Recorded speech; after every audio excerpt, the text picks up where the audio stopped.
Buenas tardes a todos. Agradeceros a los que estáis al otro lado de la pantalla. La verdad es que los que lo hemos organizado estamos encantados porque el curso ha tenido mucho éxito y bueno, pues vamos a estar cerca de 200 personas pues esta tarde intentando compartir conocimientos, intentando pues que sea algo útil para nuestro quehacer diario.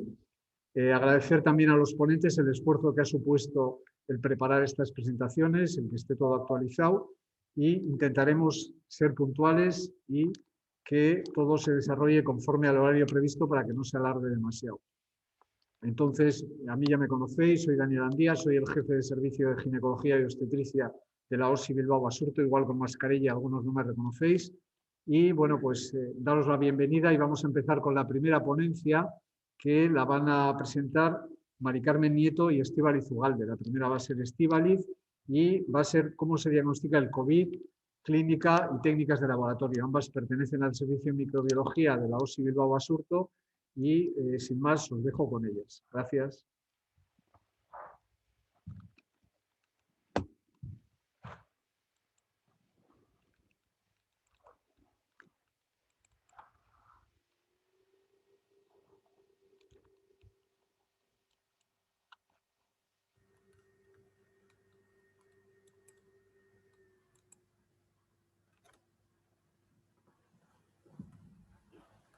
Bueno, buenas tardes. Yo soy Estíbaliz Ugalde y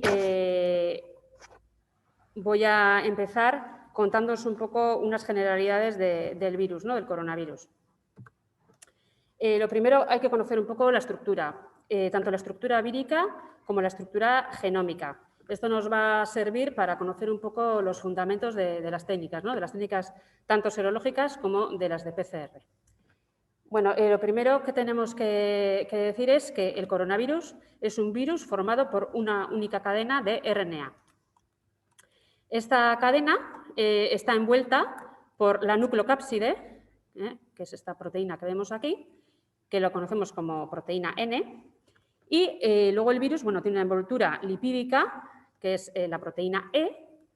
Luego hay una glicoproteína de membrana, que es la proteína M, y finalmente la spike, ¿no? Las espículas, que a todos tanto nos suena, que es la proteína S. Estos son las 4 proteínas estructurales por las cuales está formada el virus. Luego, pues, como veremos pues en las técnicas serológicas y tal, pues en la base tienen estas proteínas. Bueno, y luego tenemos lo que es la secuencia genética del virus. Es una secuencia de cerca de 30.000 nucleótidos, que podríamos decir que es una secuencia grande para ser un virus, y está formada por una serie de genes. Genes, todos ellos que van a codificar para estas estructuras, ¿no? Que os he comentado. Entonces, pues aquí tenemos, por ejemplo, el gen S. El gen S va a dar lugar a la proteína S. Tenemos el gen E, que va a dar lugar a la proteína de envoltura, el gen M, el N y tal, etcétera. Vale. Y luego tenemos dos grandes trozos, dos grandes genes dentro de la secuencia, que son el ORF1A y el ORF1B, que van a codificar para unas proteínas que son proteínas no estructurales. Que por eso viene el nombre de NSP, de Non-Structural Proteins. Son 16 proteínas que son importantes en funciones de replicación y transcripción del virus. Aquí he señalado la 12 y le he puesto, porque se llama así, que es el RDRP, que es una diana conservada y que se utiliza en las técnicas de PCR. Como luego veremos, cuando hablemos de las técnicas de PCR, todas las técnicas de PCR se diseñan en base a combinaciones de estos genes. Bueno, aquí nada, es otro dibujo de lo que es el virus. Simplemente quería destacar, para que nos fijemos en cómo es la spike, la espícula, ¿no? Tiene dos subunidades, la S2 y la S1. Y esta S1 es la que lleva el dominio de unión al receptor. Es una pieza importante dentro de lo que es la infección por coronavirus y esta va a ser la que se va a unir al receptor de la enzima convertidora de angiotensina para luego penetrar en nuestras células. Simplemente luego, cuando hablemos de la serología, pues lo nombraremos. Bueno, en cuanto a las técnicas diagnósticas. Las técnicas, como a todos nos suena, tenemos la PCR, que como oficialmente veremos se llama RT-PCR. Tenemos una serie de técnicas que son urgentes, que utilizamos para situaciones urgentes, porque el tiempo de respuesta pues, que nos dan pues, puede ir de 30 minutos a 3 horas. Y luego tenemos una serie de técnicas que las utilizamos para trabajar grandes volúmenes de muestras. Es decir, pues, todas las muestras que nos vienen de atención primaria, cuando hacemos cribados, los cribados que hacemos en ingresados, en personal sanitario o cuando hay una sospecha de brote. Por otro lado, tenemos la técnica de detección de antígeno y, por último, la serología. Bueno, aquí decir algo que ya lo sabemos todos, pero el diagnóstico de referencia es la RT-PCR en exudado nasofaríngeo. ¿Por qué en exudado nasofaríngeo? Porque... Espera, un segundito, que me dicen que tienen un problema con... A ver, compartir pantalla.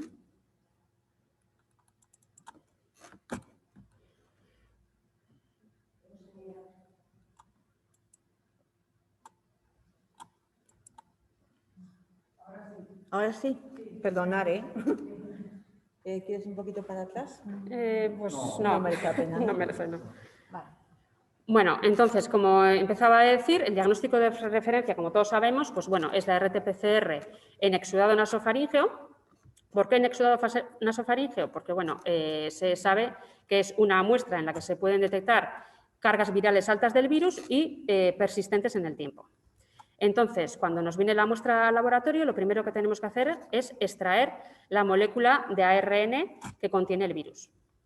Una vez que la hemos extraído, hay que hacer una retrotranscripción. De ahí que os digo que el nombre oficial es RT-PCR. ¿Por qué? La RT viene de la retrotranscripción. Nosotros no podemos hacer una PCR desde la molécula de ARN, tenemos que hacer desde una molécula de ADN.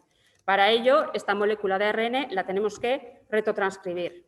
Entonces, una vez que ya tenemos la molécula de ADN, tenemos que, utilizando unos primers, que es lo que han diseñado las distintas casas comerciales, utilizando unos primers, que son unas secuencias de nucleótidos, las pegamos a la molécula de ADN y como estos primers llevan pegadas unas ondas fluorescentes, si la muestra contiene coronavirus, aquí en el termociclador, que es donde se lleva a cabo la RT-PCR, o la PCR, perdón, habrá muchas copias, se producirán muchas copias y si la muestra es positiva para coronavirus, habrá una emisión de fluorescencia, que es lo que detectamos.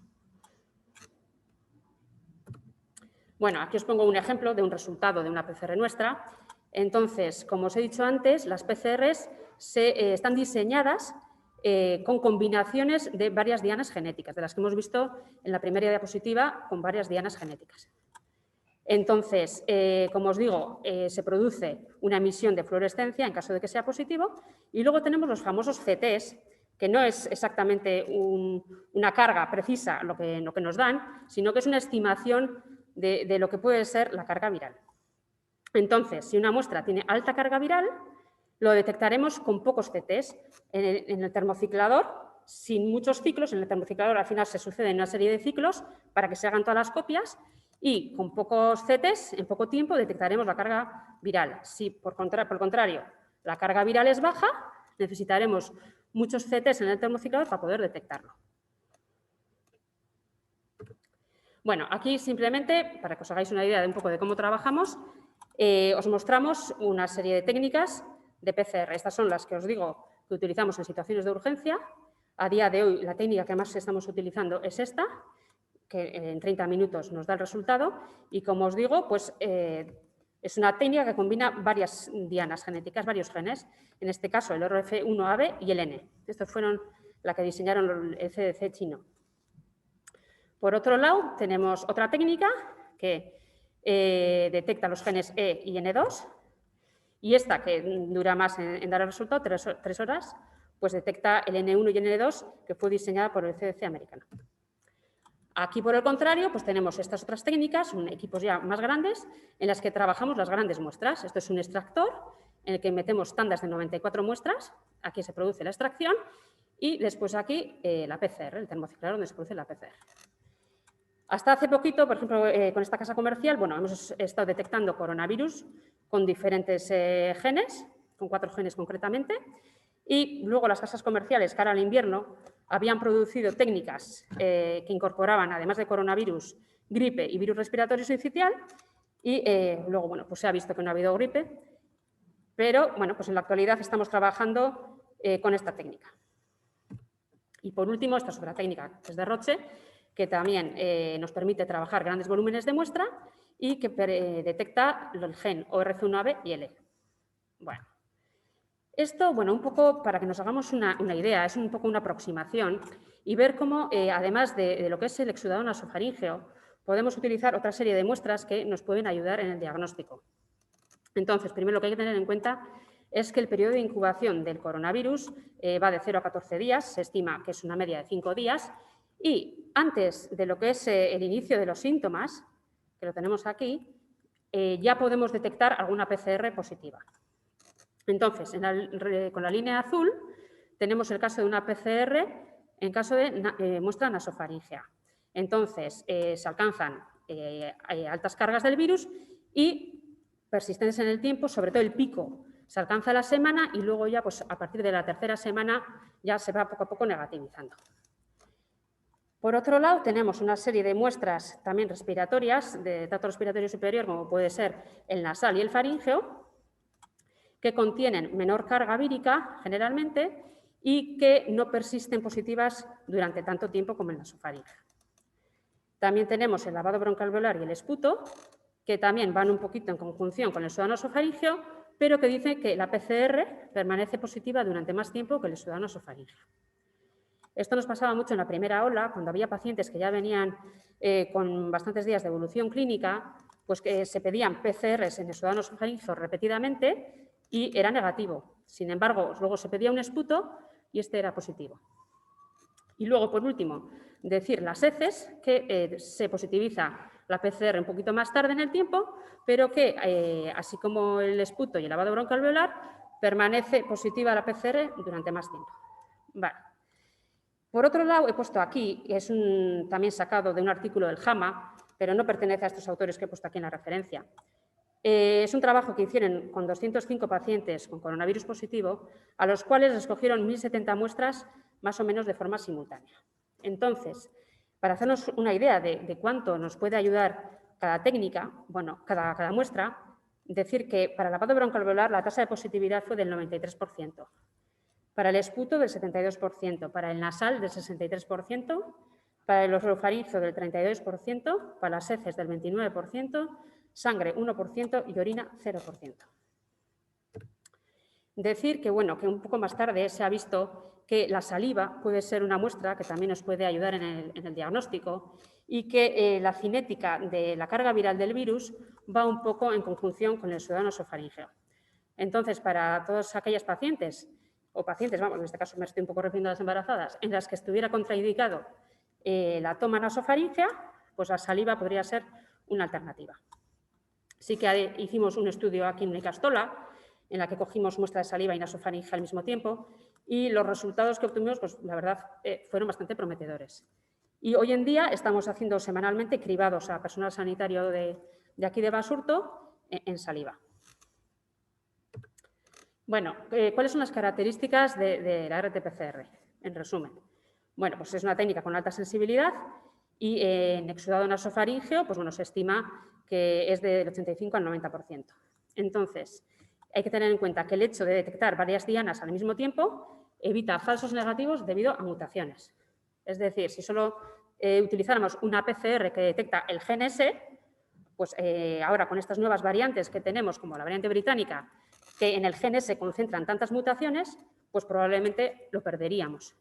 Pero, como os digo, como combinamos tantas genes en cada PCR, pues esto hace que evitemos perder estas variantes, ¿no?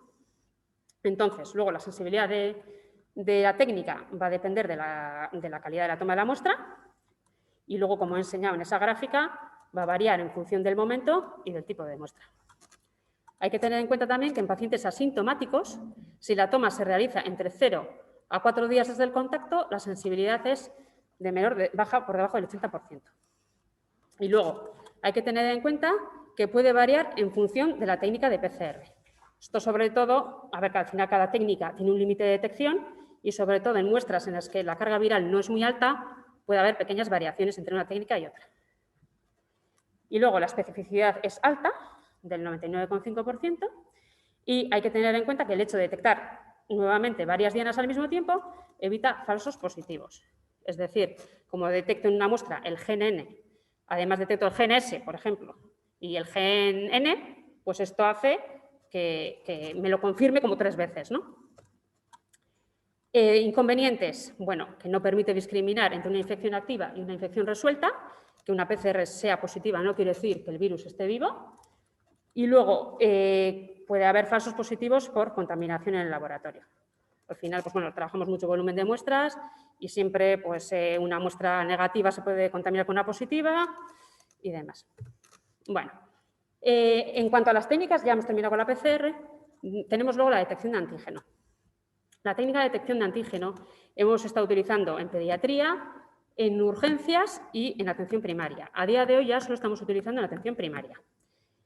Un poco se ha tomado esta decisión pues porque ahora ya disponemos de técnicas de PCR que nos dan el resultado en media hora y entonces, pues bueno, estas casas comerciales nos han asegurado el suministro, entonces entendemos ya que no merece la pena estar utilizando técnicas cuya sensibilidad es menor, ¿no? Vale. Entonces, el resultado nos lo da en un cuarto de hora y detecta la proteína N, la proteína que cubría, la nucleocápside, la que cubría la molécula de ARN. En cuanto a la sensibilidad, es una técnica que va muy bien, la verdad, pero hay que utilizarla para el momento en que está indicado, ¿no? Entonces, la sensibilidad en sintomáticos, se ha hecho un trabajo entre País Vasco y Comunidad de Madrid y aquí ha habido variabilidad. Aquí en el País Vasco la hemos estado utilizando para los primeros 5 días de sintomatología del paciente. En esa situación, la sensibilidad era del 91%. Sin embargo, en la Comunidad de Madrid estaban utilizando también para el 6º, 7º día de sintomatología. Y aquí ya bajaba un poquito la sensibilidad al 80%. En pacientes asintomáticos, bueno, ya hay mayor discrepancia entre los resultados y se habla que puede ir desde un 60 a un 98%. Nosotros en este trabajo que os comento que colaboramos, pues bueno, tuvimos una sensibilidad alta, del 98%. Sí que se ve que la sensibilidad va en relación a la carga que tiene la muestra. Cuando la PCR tiene ciclos de más de 25, la sensibilidad de esta técnica baja considerablemente. Y luego la especificidad, pues bueno, es de un 98%. Bueno, en cuanto a las técnicas serológicas. En cuanto a las técnicas serológicas, bueno, contamos con una serie de técnicas y para que os hagáis una idea un poco de cómo trabajamos, lo primero que hacemos cuando nos viene un suero es detectar anticuerpos totales frente a la nucleocápside. Si esto nos da negativo, en principio, a no ser que sea alguna circunstancia especial, lo damos como negativo. Si es positivo, pasamos a una segunda fase en la que ya intentamos detectar si hay anticuerpos IgG o IgM-IgA, que son los indicadores de infección aguda. Esta técnica detecta anticuerpos frente a la N y a la S. Siempre se trabaja en serología con este tipo con la N y con la S, pues han visto que son proteínas muy inmunogénicas. Y por último, si tenemos discrepancias entre los resultados de la primera y segunda fase, pasamos a una tercera fase en la que hacemos una técnica de ELISA. Para esto contamos con 2 técnicas, una que detecta IgG y la otra que detecta IgA frente a la S1, a la subunidad S1 que os he mostrado en el dibujo de la segunda diapositiva, y otra que detecta IgG e IgM frente a las proteínas N y S.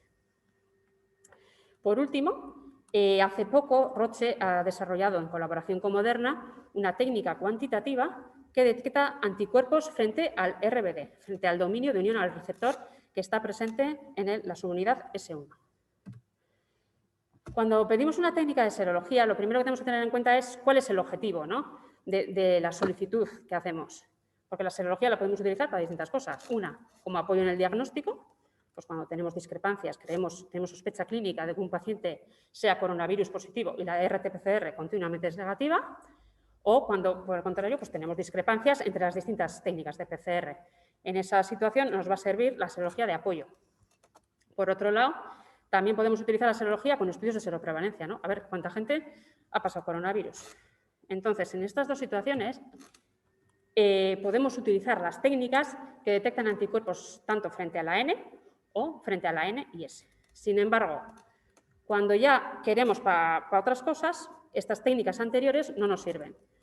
Es el caso, por ejemplo, de cuando seleccionamos donantes de plasma de pacientes convalecientes para tratamiento de pacientes con coronavirus o cuando hacemos un estudio de efectividad de las vacunas. En este caso, las técnicas serológicas que tenemos que solicitar son las que detectan anticuerpos frente al RBD o lo que son lo mismo, anticuerpos neutralizantes, que son los que van a neutralizar, bloquear el virus, impidiendo la entrada a nuestras células. Al final, pues bueno, la detección de anticuerpos neutralizantes es lo más importante y entonces estos anticuerpos se unen, por un lado, al RBD y, por otro lado, al receptor de la enzima convertidora de angiotensina. Entonces, que una persona tenga anticuerpos IgG no quiere decir que esté protegido frente a la infección. Lo que protege frente a la infección son los anticuerpos neutralizantes. Se dice que, fruto de la infección natural, menos del 5% de los anticuerpos son neutralizantes.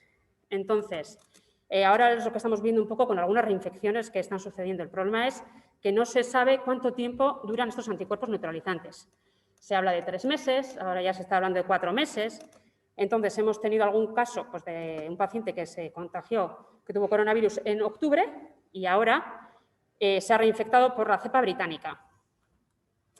¿Qué sucede? Pues bueno, puede suceder 2 cosas. O que el título de anticuerpos neutralizantes está bajito, que ya no tiene efecto protector, o que en este caso, por ejemplo, que se trata de una reinfección por cepa británica, pues los anticuerpos que generamos en la primera infección no sirven para neutralizar la cepa británica, puesto que concentra una serie de mutaciones aquí que ya los anticuerpos neutralizantes generados antes no lo detectan. Entonces, pues bueno, ahora ya cada vez están saliendo más técnicas al mercado de serología que detectan los anticuerpos neutralizantes y, bueno, en este sentido, pues igual habrá que ir un poco cambiando, ¿no? Y luego, bueno, esto ya nos serviría para cualquier técnica serológica, decir que la serología, su sensibilidad va variando en el transcurso de la enfermedad, desde el inicio de los síntomas y, pues, por ejemplo, al principio, cuando llevamos pocos días de sintomatología, menos de una semana, la sensibilidad tanto de la IgG como de la IgM es bajita y TAP se refiere cuando trabajamos conjuntamente con IgG y IgM. Y luego, ya cuando pasamos a 8 o 14 días desde el inicio de los síntomas, la sensibilidad sube un poquito más y cuando pasan más de 14 días desde el inicio de los síntomas, la sensibilidad pues ya es bastante alta, ¿no? De más del 90%. Por eso a veces podemos tener PCRs positivas con serología negativa, puesto que todavía estamos en periodo de ventana. Bueno, ahora ya me centro en lo que nos trae aquí, que es el tema de las embarazadas.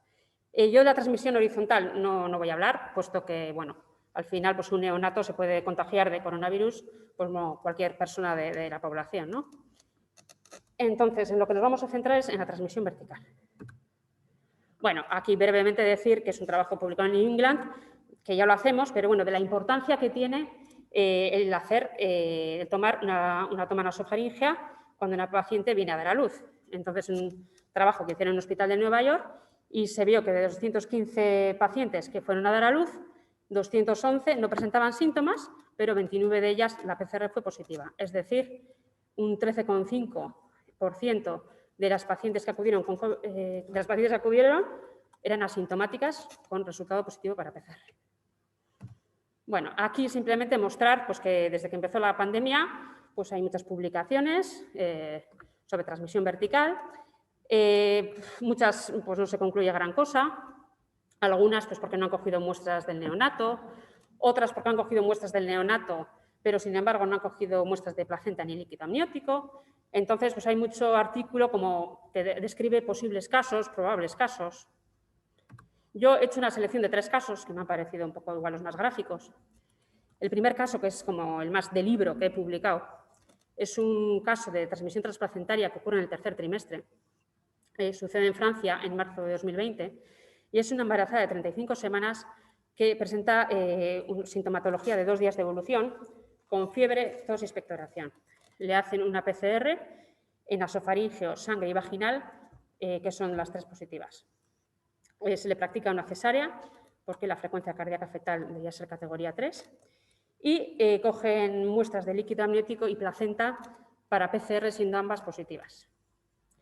Luego cogen del neonato, cogen nasofaríngeo, rectal y sangre a la hora del nacimiento, que son positivas, y a los 3 y a los 18 días de nacimiento cogen muestra nasofaríngea y rectal, que son también positivas. Entonces, a los 3 días, parece ser que el neonato inicia con signos y síntomas, neurológicos como irritabilidad e hipotonía, y en la resonancia magnética pues, se ve afectación de la sustancia blanca. Cogen muestra de líquido cefalorraquídeo y realizan PCR de coronavirus y de resto de virus como enterovirus, herpes, siendo todas negativas. Entonces, ellos explican el cuadro neurológico pues diciendo que como la muestra de sangre del neonato era positiva para coronavirus, pues que había una viremia y que esa viremia dio lugar a una vasculitis cerebral que justificaba los síntomas neurológicos. La recuperación fue gradual y le dieron el alta a los 18 días. Posteriormente, a los 2 meses, en consulta, pues se vio que la evolución era favorable. Entonces, aquí os muestro las curvas de la PCR. Ellos trabajaban con el GN y el GNS, y aquí van todas las muestras que cogieron en orden. Entonces, por ejemplo, la placenta tenía una carga bastante alta, puesto que el CT fue de 10 para ambos genes. Luego tenemos la muestra nasofaringea del recién nacido, la primera, la que cogieron a la hora, que también fue bastante positiva. Luego tenemos un rectal, que también fue positivo. Tenemos la muestra nasofaringea del neonato a los 3 días, la muestra de la madre, tenemos la sangre de la madre, que es esta línea amarilla, tenemos el nasofaringeo del crío al del neonato a los 18 días, que ya va bajando la carga, ya los CTs, como veis, cada vez son más altos. Tenemos el líquido amniótico, que también fue positivo, y posteriormente ya, pues bueno, la sangre del neonato tiene una curva un poquito más feita y el vaginal, pues también. Pero bueno, en principio se considera que se trata de una transmisión vertical, puesto que el líquido amniótico fue positivo y la sangre del neonato también, aunque la PCR es un poquito fea, pero bueno. Este es el primer caso que os presento. El segundo, bueno, es un caso que lo he puesto porque sobre todo hay más publicado en tercer trimestre. Este está publicado en primer trimestre y es un caso que sucedió en la India y que habla de pérdida fetal en madre asintomática. Entonces, se trata de una embarazada de 13 semanas que acude a revisión. Y en dicha revisión vieron que había hidros fetalis y muerte fetal. Sí que, bueno, parece ser que le hicieron una PCR en nasofaringeo 5 semanas antes porque era contacto estrecho de un paciente. Ella estaba asintomática, pero la PCR fue positiva, que es lo que tenemos aquí. En el momento de la revisión le repiten la PCR nasofaringea y fue negativa. Por otro lado, como hubo muerte fetal, bueno, cogieron muestras de placenta, que fue positiva. También cogieron de las vellosidades de la placenta, que mandaron el medio de transporte de virus, que también fue positiva, y cogieron líquido amniótico, cuya PCR también fue positiva.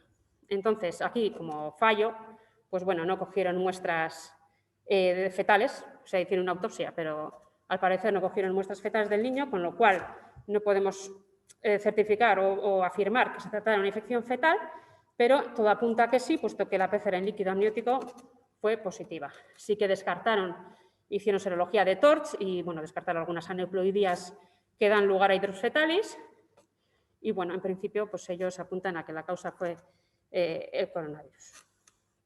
Tampoco descartaron parvovirus. Bueno, por último, este es el tercer caso. En el tercer caso, es también de tercer trimestre, sucede en Rotterdam y se trata de un distrés fetal y un fallo multiorgánico neonatal en paciente asintomática.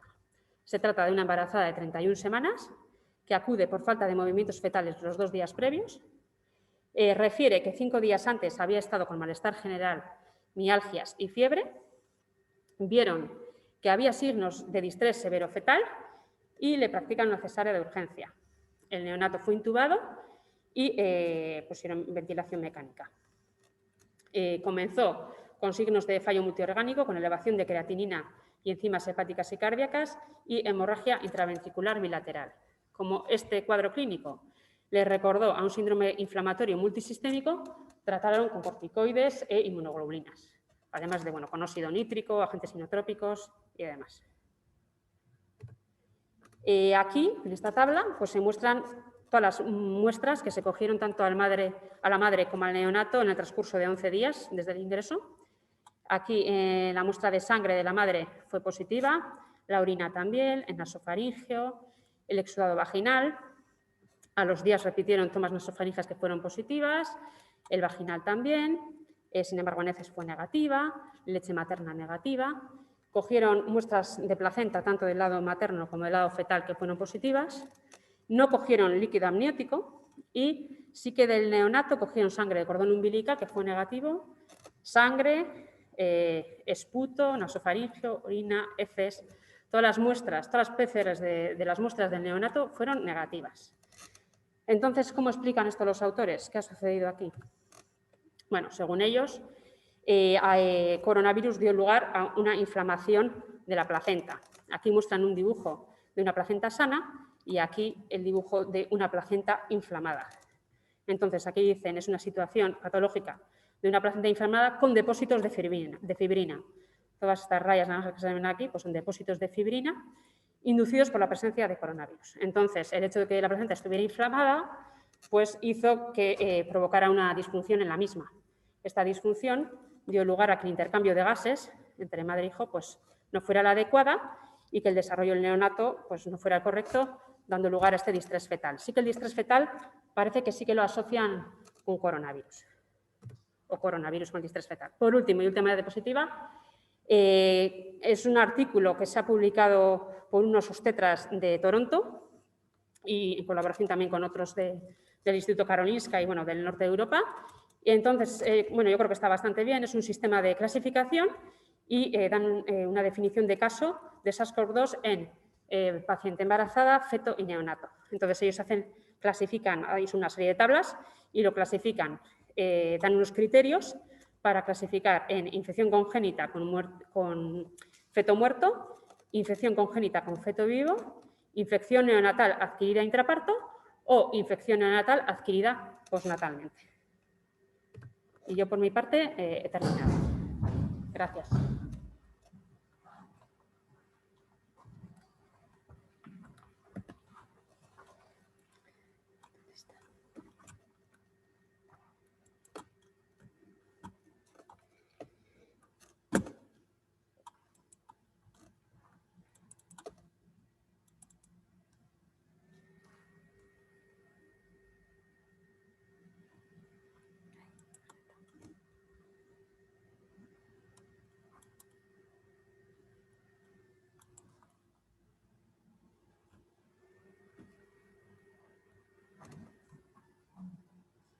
Bueno, buenas tardes. Mi nombre es Mari Carmen Nieto y junto a mi compañera Estíbaliz Ugalde estamos a cargo de la sección de microbiología molecular del servicio de microbiología.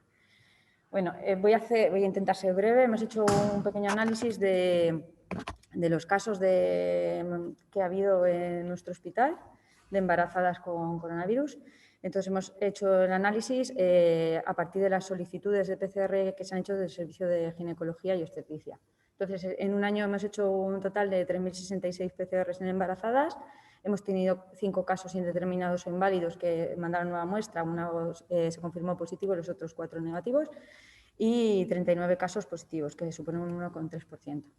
La edad media de las embarazadas fue de 32 años, con un rango de entre 20 y 42 años. En el primer trimestre se detectaron 2 casos de infección por coronavirus en embarazadas, el segundo trimestre 5 y el tercer trimestre 32. Que supone un 82% de los casos diagnosticados. El 53% fue parto eutóxico, el 23% parto instrumental y el 20% por cesárea. Y detectamos un caso de un aborto espontáneo en una embarazada con infección. Que igual tenemos un problema porque la gente está... No sé. No sé, no, es que hay algún problema con...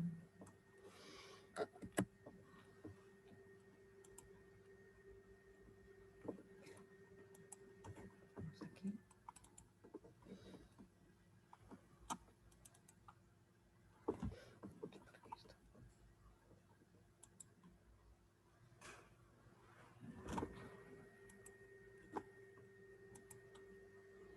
¿Alguien puede mirar a ver si alguien tiene la conexión?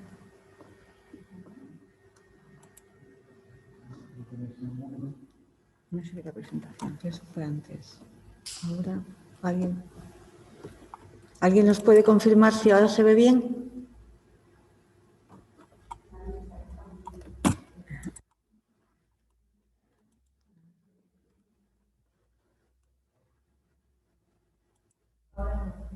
¿Ahora se ve? ¿Sí? ¿Que no?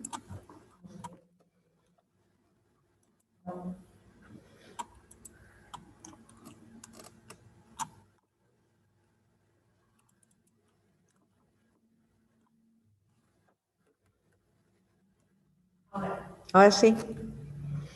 Bueno, continúo. Estos son las marcas comerciales de los diferentes tipos de PCR a tiempo real que hemos utilizado en el laboratorio para las pacientes positivas, ¿vale? Aquí me centro solo en las positivas. Miento, en todos. El caso, bueno, según en microbiología tenemos dos vías, la vía urgente y la vía de rutina, ¿no? Entonces, la vía urgente se utilizan las técnicas más rápidas que según en qué momento se hayan realizado, pues han sido de 3 horas. Y luego han ido apareciendo métodos automatizados y más rápidos que hasta el momento actual que tenemos una técnica que tarda 30 minutos. Entonces, en las PCRs, en el momento del parto, que son urgentes, se han utilizado estas técnicas y en el resto pues han ido utilizando otras técnicas de mayor duración. A ver, ¿no pueden pasar ahora? Ahora. En cuanto a la serología, se ha realizado en 34 de las 39 pacientes que fueron positivas. En casi el 70% de las pacientes ya tenían IgGs positivas, con lo cual se considera una infección pasada. En una paciente se detectó solo IgM, algo que vemos desde microbiología que es algo raro porque estamos viendo que en la práctica aparecen IgGs y IgMs a la vez. Y el 26% de las PCRs fueron negativas, que coincide con pacientes en las que la PCR presenta ciclos menores de 25, o sea que es infección aguda. Y tuvimos un caso de serología positiva a partir de la técnica rápida de la inmunocromatografía, cuando todavía no se habían instaurado las técnicas serológicas de alto rendimiento. En cuanto al motivo del diagnóstico por el que se diagnosticó la infección, en el 51% de los casos fue por el momento del parto, el 28% de los casos fue por síntomas, el 10% de los casos por contacto con casos positivos de coronavirus. Tuvimos 2 casos de control, el diagnóstico fue por control al ingreso, uno en una paciente en un aborto que ingresó para hacer el legrado y en la PCR de control fue positiva, y otro una paciente que presentaba ingresa por un cólico renal con antecedentes de cólicos renales anteriores, ya era conocida por esto, y en el control también se detecta la PCR positiva. Tuvimos un caso en una intervención programada y otro caso de cribado poblacional. En cuanto a la afectación por SARS, bueno, pues el 60% de las pacientes fue asintomática y el 39% presentaron síntomas. Entre los síntomas que presentaron las embarazadas no difiere de la población general, el 70% tenían fiebre, el 25% cefalea, tos, odinofagia. Destacar un caso de disnea con dolor torácico que requirió ingreso durante 3 días y se diagnosticó de neumonía por coronavirus. En 3 casos se considera la infección resuelta y no se hizo ninguna actuación.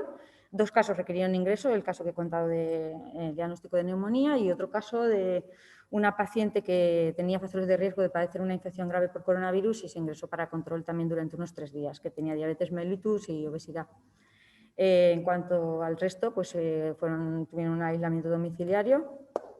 En cuanto a la afectación neonatal, pues hay 6 casos de niños prematuros, 2 ingresaron en UCI por distrés respiratorio y el resto estuvieron ingresados más o menos una semana. Todos tienen los controles del ingreso negativos. Y bueno, excepto uno que la madre había sido diagnosticada 7 semanas antes del parto, el resto se diagnosticaron en el momento del parto, no tienen IgG, o sea, no tienen IgGs positivas y la PCR con ciclos altos, o sea, que son infecciones agudas. hubo 3 casos positivos de recién nacidos, uno una infección postparto confirmada con PCR al nacimiento negativa y a las 48 horas positiva, y 2 gemelos con probable infección postparto porque la PCR se hizo una vez pasadas las 48 horas y no tenemos PCR del nacimiento. Y bueno, no hubo ningún fallecido, simplemente un aborto espontáneo de una madre, bueno, que la paciente ya había tenido 2 abortos espontáneos previos y no se relacionó con el coronavirus. Como conclusiones, pues la afectación de las embarazadas estudiadas no difiere de la población general, aunque la incertidumbre por el COVID en el embarazo puede crear una situación de estrés sobre las mujeres que se encuentran en esta etapa. De hecho, en el caso de uno de los niños positivos, la madre tuvo un cuadro de ansiedad cuando le dieron la noticia de que el niño era positivo. Detectamos 3 casos de recién nacidos asintomáticos de transmisión de infección de SARS transmitida por posparto. Desconocemos si ha habido alguna afectación placentaria debido a la infección materna. Con los datos disponibles no podemos descartar que haya algún recién nacido afectado por la infección materna de SARS-CoV-2 y es recomendable, ante un caso de sospecha de infección de recién nacidos de madres infectadas, pues analizar muestras adicionales al tracto respiratorio superior, ya que la OMS publicó un documento del año pasado donde decía que un solo resultado negativo no descarta la posible infección y que sería recomendable coger muestras adicionales, sobre todo de otras localizaciones que no sean el tracto respiratorio superior. Entonces, ¿qué se recomendaría? Y termino con esta diapositiva. Pues en el recién nacido, de madre que ha pasado la infección de SARS-CoV-2 durante el embarazo, pues coge un exudado esofaringeo durante las primeras 24 horas de nacimiento y un segundo a partir de las 48 horas, si el primero ha sido negativo, extraer suero, frotis rectal o heces, sangre y orina. Aunque en la orina, como ha dicho mi compañera Estivalis, pues es más raro detectar el virus, pero se podría detectar. Y en la madre, pues tracto respiratorio, como cualquier otra persona de la población general, superior, exudado nasofaríngeo. En casos graves siempre se recomienda lavado bronquial velar, esputo y o aspirado endotraqueal. Obtener 2 sueros, uno en la fase aguda, 7 días después de presentar los síntomas y otro 21 días después. Para descartar la transmisión vertical, muestras de placenta, líquido amniótico, sangre de cordón umbilical. Para descartar transmisión horizontal se podría extraer leche materna y bueno, hay un documento del Ministerio que dice también que en caso de cesárea, pues en el líquido peritoneal hay evidencias de que se puede encontrar carga viral. Y eso es todo. Gracias.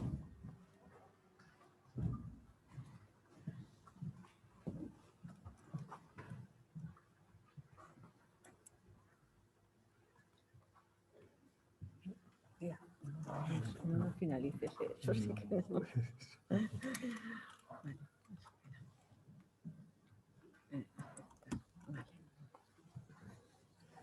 Bueno, vamos con el segundo bloque.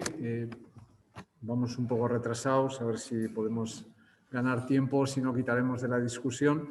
Entonces, el doctor Óscar Ferrero pertenece al servicio de microbiología del Hospital de Basurto, colabora con nosotros con todas las embarazadas que tienen algún problema infeccioso y nos va a hablar de los mecanismos de transmisión y del tratamiento actual. Adelante, Óscar. Bueno, mientras vamos cargando, el servicio de infecciosas, de micro eran las anteriores compañeras, pero bueno, quiero agradecer a Dani y al resto de organizadores la oportunidad de hablar de esto y felicitarles por la idea de montar una cosa como esta, porque yo creo que lo que más nos ha faltado, o una de las cosas que también nos han faltado en esta pandemia, es compartir información de calidad entre nosotros y poder discutir cosas con fundamento, digamos, no por los periódicos, que al final es mucho. Si no se ve, nos vais avisando, como siempre. Si puedes, pasa con esto. Lo que pasa es que yo soy muy de menear el este. Bueno, intentaré que se menee poco esto. Bueno, a mí, como soy de infecciosas, me ha tocado hablaros del virus, que no sé. Digo que me ha tocado hablar del virus y del tratamiento. Y bueno, eso que ponía ahí era el índice. aunque no lo hayáis visto. Vamos a hablar un poco del origen del virus, de dónde viene, y los antecedentes del propio virus, de los otros coronavirus, luego de la transmisión, de cómo se transmite entre nosotros, por qué nos ha dado todo este problema. No sé si se me verá bien. He cerrado la pantallita. Ahí. Y cómo, lo que decía, cómo se transmite y cómo evitar también la transmisión, y después del tratamiento. Y para hablar del tratamiento, pues yo creo que hay que saber un poco cómo nos hace el daño para saber en qué estamos, qué tenemos y dónde tenemos que pelearnos, ¿no? Empezamos sin más con el origen del SARS-CoV-2. Podemos pararnos en esta misma diapositiva si alguien quiere y nos vamos todos a casa. Pero bueno, como hemos dicho que íbamos a hablar un poco de ciencia y en serio, pues seguiremos con las cosas de verdad, ¿no?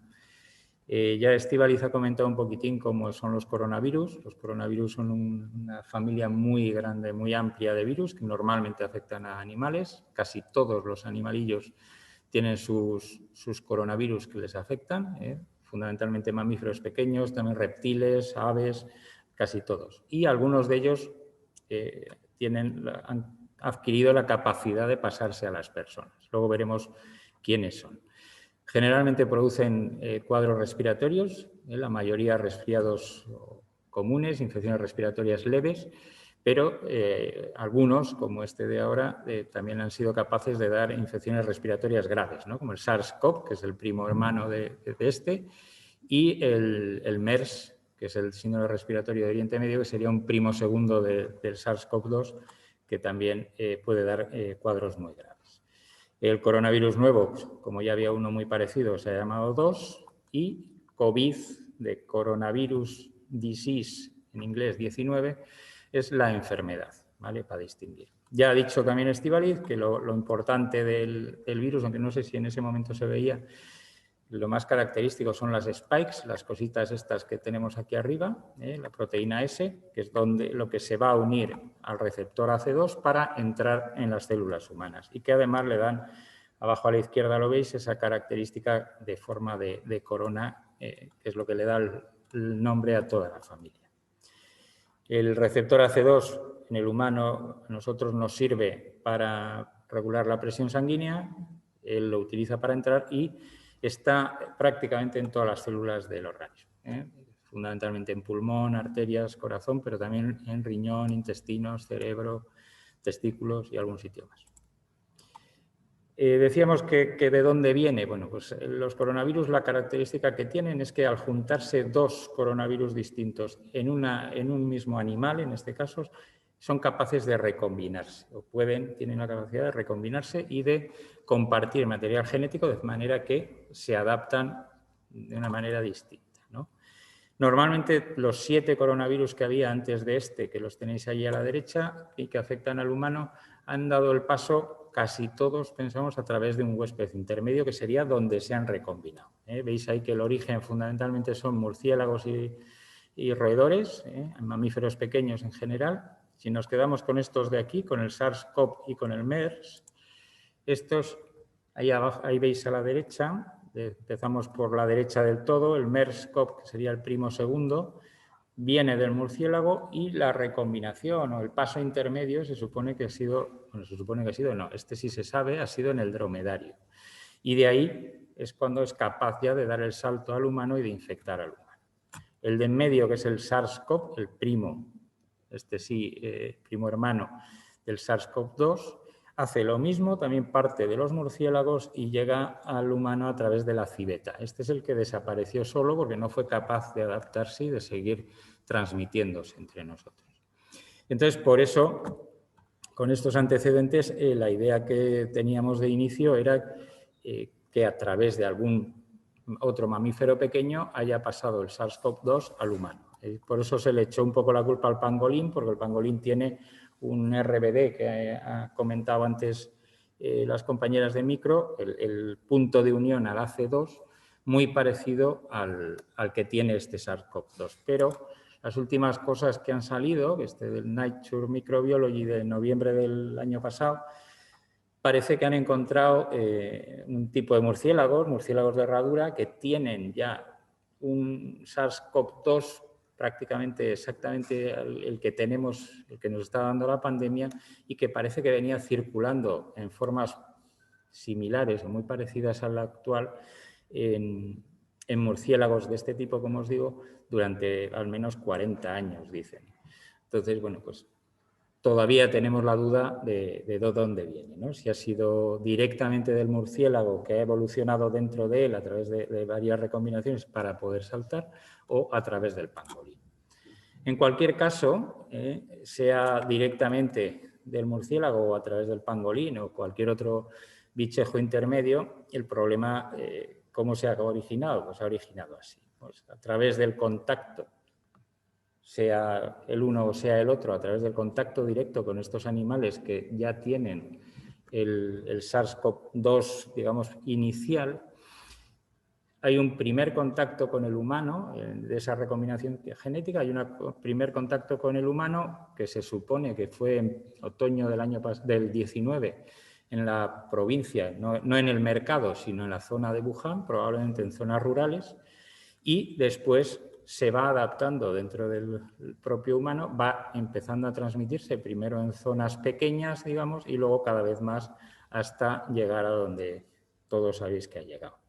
Entonces, lo que dicen los biólogos es que, claro, la manera de evitar estas cosas, que seguirán pasando porque hay mucho coronavirus, sería evitar esta fase inicial, ¿no? Entonces, todo lo que sea controlar, bueno, pues evitar quitarle el hábitat a los animalillos estos, evitar el consumo de carne no controlado o su contacto con animales domésticos para que puedan contactar al final con nosotros, sería la manera de evitar pandemias. Por eso pongo ahí que pues igual hay que tener una distinta relación con el medio ambiente para evitar nuevos casos como este, ¿no? Y que igual hay que talar menos árboles, eso no lo he escrito yo, está copiado de un artículo, hay que talar menos árboles para evitar las siguientes pandemias.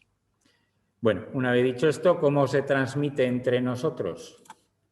Bueno, pues a pesar de que hace un año por estas fechas la OMS lo que nos decía que era prácticamente siempre contacto directo, y lo de los aerosoles que no, ahora sabemos que es que sí.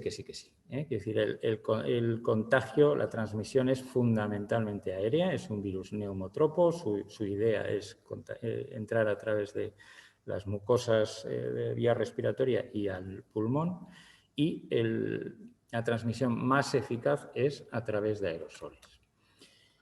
También hay a través de contacto directo, sí, pero parece que tiene menos importancia. Este contacto directo sería contacto directo de secreciones respiratorias también, sea a través de fomites o sea pues, por la mano, directamente mano a mano.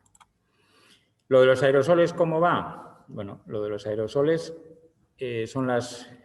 Vamos a la anterior un momento. Son estas gotitas chiquitinas que salen de vía respiratoria. De vía respiratoria vamos a eliminar, al hablar, al respirar, vamos a eliminar gotas más o menos grandes, que vamos a llamar gotitas, y luego las microgotas, que son las que quedan volando, que son de micras de diámetro y que quedan flotando en el ambiente, que son los aerosoles. Para entender bien lo que es un aerosol, yo creo que la derecha es quedarnos con el símil del humo del tabaco, ¿sí? Sobre todo los que no fumamos, todos sabemos que si en una sala, sea lo grande que sea, hay una persona que fuma, ya directamente tú haces así y dices, ¿quién está fumando? ¿Por qué? Porque lo hueles, porque lo llegas a ver y sabes que aunque esté fumando en la otra punta de la habitación, te llega a ti. Esos son los aerosoles. Eso es muy parecido a lo que son los aerosoles. ¿Qué pasa? Que el virus no se ve y que el virus no huele, con lo cual puede estar flotando durante horas en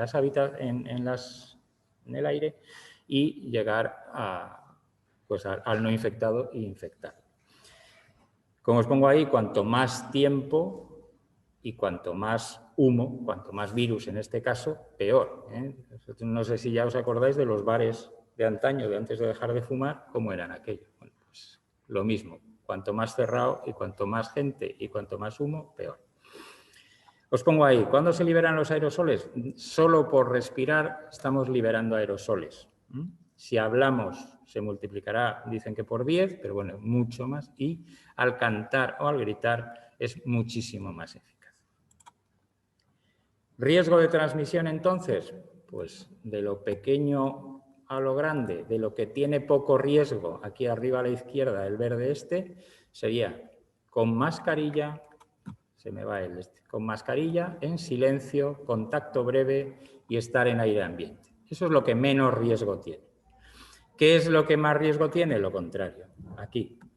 Cantar o gritar en un sitio en interiores y con mucha gente y un contacto prolongado. Yo no sé si os acordáis, hubo sobre la primavera del año pasado una publicación de un brote, fue en el sur de Estados Unidos, pero no me acuerdo dónde, de un brote que se creó, que salió de una actuación de un coro, cantando, sitio cerrado, mucha gente, sitio prolongado.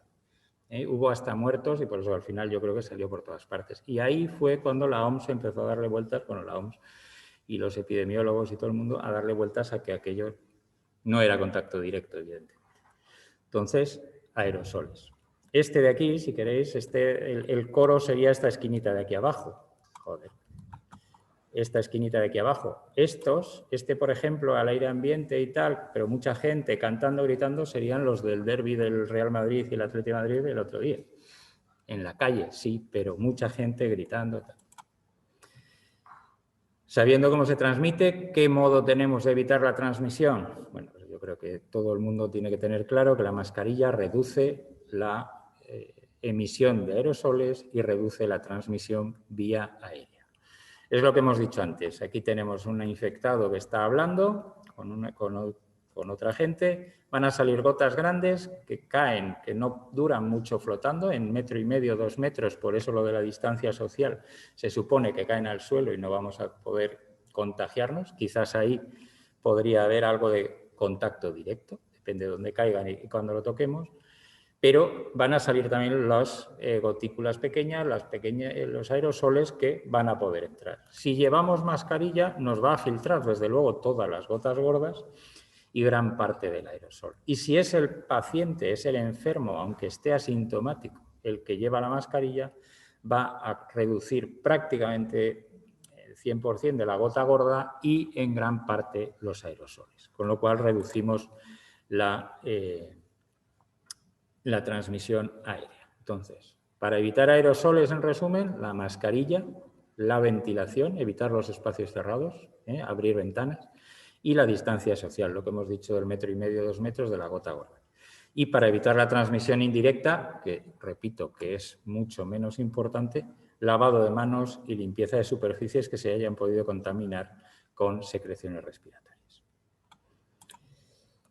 Como os decía, para el tratamiento, como tampoco tenemos grandes cosas en el tratamiento, tengo 4 diapositivas de patogenia, de cómo se produce. Es decir, los médicos tenemos que funcionar así y bueno, pues tenemos que saber cómo se hacen las cosas para poder poner un tratamiento.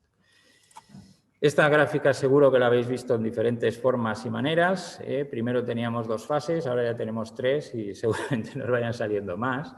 Tenemos una fase primera en la que la infección es una infección viral respiratoria, como todas, fiebre, tos, en el que da, fiebre, tos, malestar, lo que queramos, que sería la primera semana de la infección. Una fase pulmonar, que es más o menos hacia el día 7-8 es cuando empieza, en la que ya hay neumonía, ahí ya tenemos una neumonía viral y empieza el paciente a tener dificultad para respirar, fatiga, hipoxemia. Y una fase 3, la fase hiperinflamatoria, en la que ya se ponen en marcha todos esos mecanismos que vamos a ver ahora en un momentito y que le van a llevar al paciente al síndrome de distrés respiratorio y a la UCI o a donde sea. 3 diapos con dibujitos para patogenia. No vamos a entrar muy allá. Esta es la típica de todos los virus hacen lo mismo. En este caso, la spike, la proteína S, que se va a unir al receptor AC2 para entrar en la célula respiratoria, sea de mucosas o sea ya del pulmón, y replicarse en el citosol, en el citoplasma de la célula y salir mogollón de virus más que van a dar guerra. ¿Qué es lo que nos va a pasar en el alveolo? Esta es la fase viral. Esto es lo que hacen todos los virus en el alveolo. Estos circulitos pequeños son los virus, van a infectar a los neumocitos, van a empezar a llegar allí, como hay una infección, las células del sistema inmune a intentar defendernos de esa infección, ¿no? Glóbulos blancos, linfocitos, macrófagos, la de Dios. Quiero que os fijéis aquí, no sé si se verá bien a través de esto, en esto de aquí, que es la distancia que separa el oxígeno del alveolo de lo de dentro de la arteria. Que de esto es lo que tiene que recorrer el oxígeno cuando estamos bien. Cuando pasamos a la parte ya de fase inflamatoria y esas sustancias que tienen que secretar los linfocitos y toda esta gente, ahí se ve, si se pasan, es decir, si tenemos una respuesta en la que nos pasamos de madre, vamos a tener una secreción de líquido dentro del alveolo, vamos a tener una inflamación de manera que la pared del alveolo, fijaros cómo se queda engrosada, bueno, no sale el puntero, pero veis ahí que es mucho más grande, con lo cual el paso del oxígeno de alveolo a capilar pulmonar es mucho mayor, es mucho más difícil, perdón. Con lo cual vamos a tener disnea, fatiga, falta de oxígeno. Esta es la patogenia. Y además vamos a tener trombos por la activación de todas esas sustancias que se nos han soltado ahí. No sé, si me da un poco de miedo eso de la gente que levanta la mano. ¿Se ve?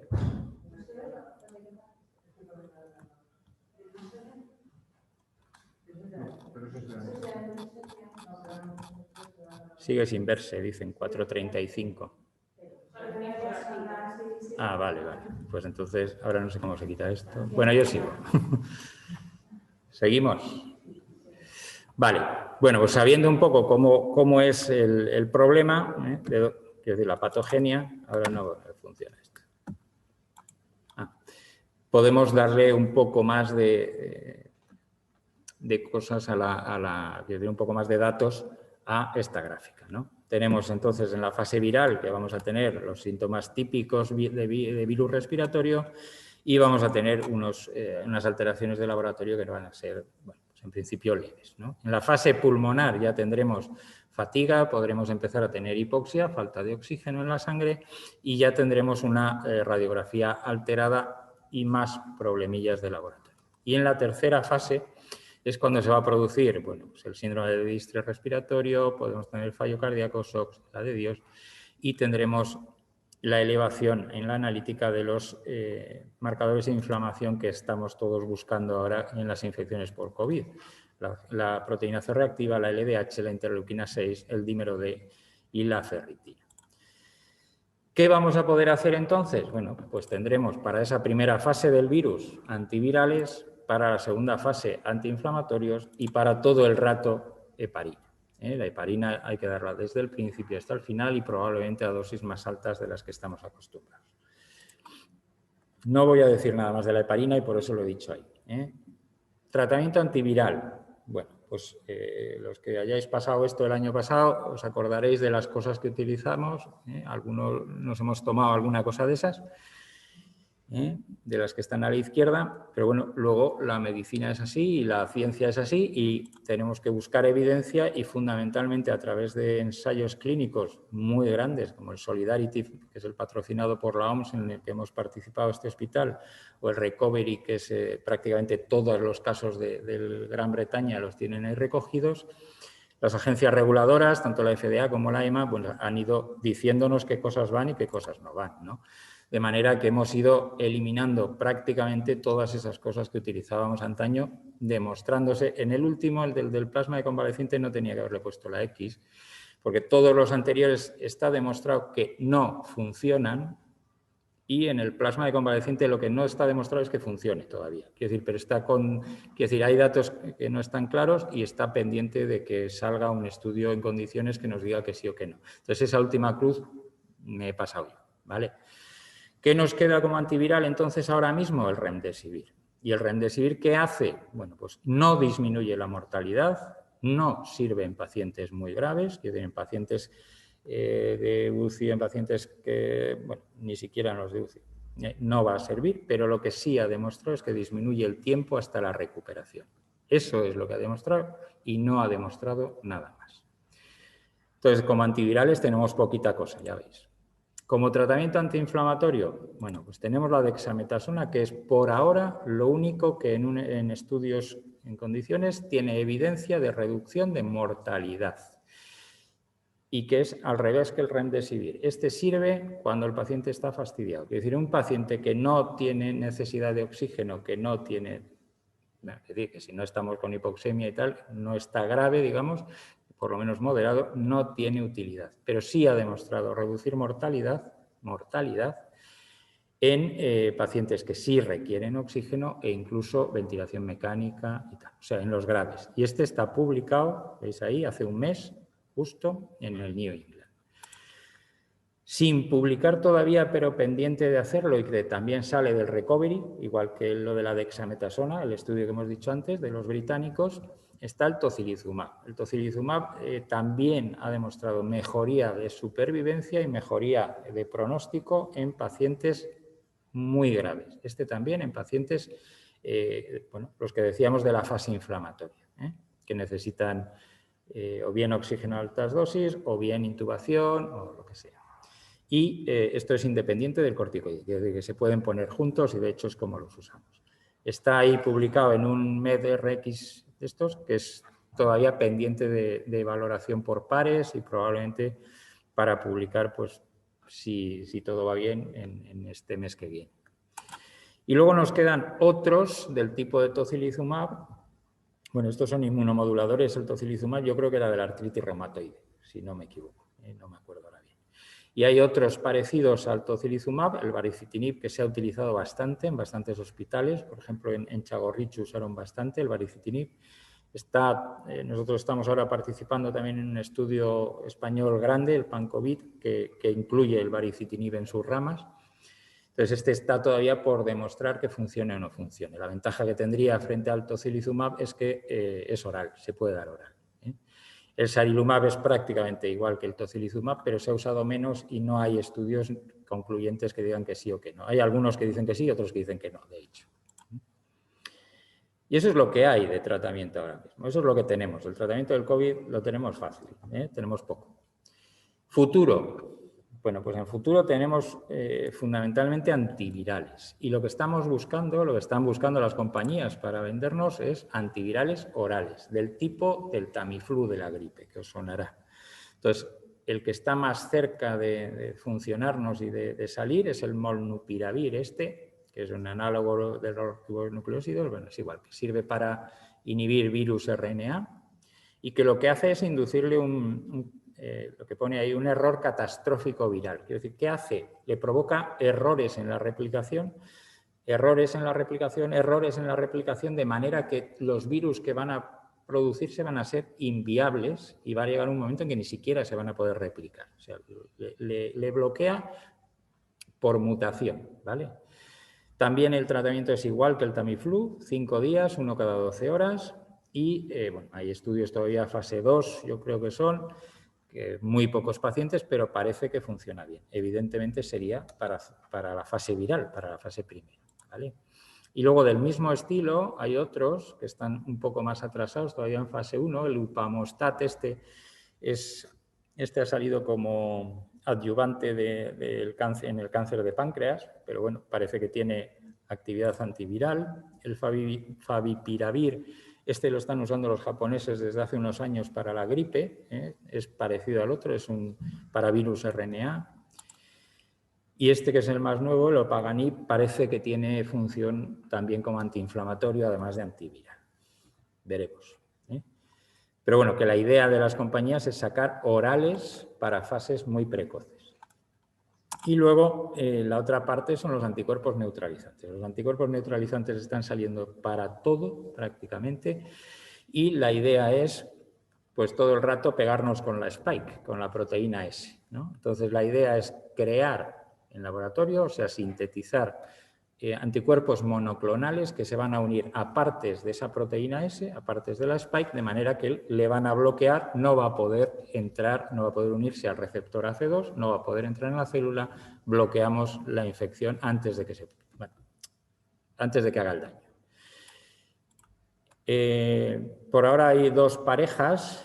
La primera pareja, bamlanivimab, está difícil de decir, y etesivimab, estos son de Lilly. el bamlanivimab, este parece que es el que le dieron a Trump cuando estuvo ingresado, digo por hacer un chascarrillo, y eso provocó que lo aprobara de urgencia la FDA, es decir, por eso están aprobados. En cualquier caso, los dos son del IGI, los dos van contra el spike, uno en cada zona del spike, de manera que juntos funcionan más que por separado. La idea es usarlos en combinación. Prácticamente por lo menos en enfermedades infecciosas, todo lo que es anticuerpos neutralizantes es muy difícil que usemos uno, siempre vamos en parejas o en tríos para evitar además que haya cambios en la conformación, haya mutaciones en la proteína a la que atacamos y se nos quede sin efecto. Y los de abajo, el casirivimab y el imdevimab, estos son de otra compañía, son de Regen y bueno, han presentado ahora en el CROI, en el Congreso Americano de Virus, que ha sido a primeros de marzo, han presentado datos del fase 1 que parece que funciona muy bien bloqueando la infección en sintomáticos, bajando mucho la carga viral y evitando la transmisión. Y esto sería el futuro, pero a futuro.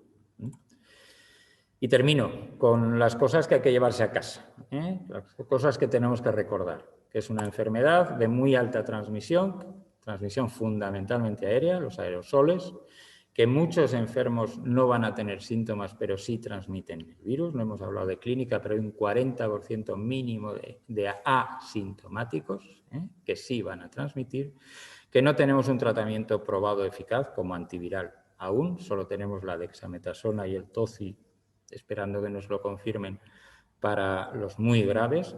Entonces, si no tenemos un tratamiento, lo mejor, pues evitar cogerlo, evitar contagiarnos. Mascarilla, distancia, ventilación, lavado de manos y vacunas que nos va a contar Águeda ahora.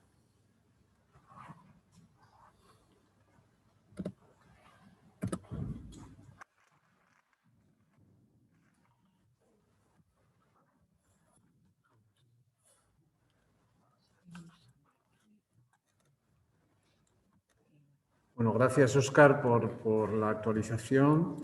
La verdad es que nos has explicado de una manera muy gráfica en qué situación estamos en cuanto a la transmisión y el tratamiento. Y vamos con el tercer bloque, que es el bloque de vacunas.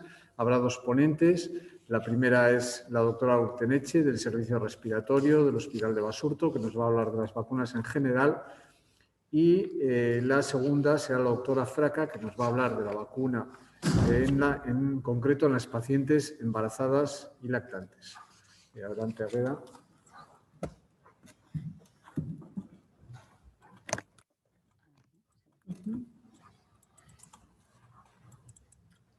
Buenas tardes Espera un poquito, vamos a probar si la presentación va, ¿no? tarda un poquito. Ah, vale.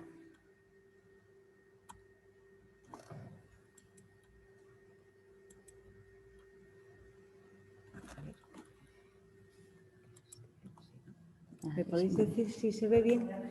¿Sí se ve? Utilizo el... Es como quieras. Ah, vale. ¿Se ve? ¿Todavía no? Vamos a esperar un poco. Vale.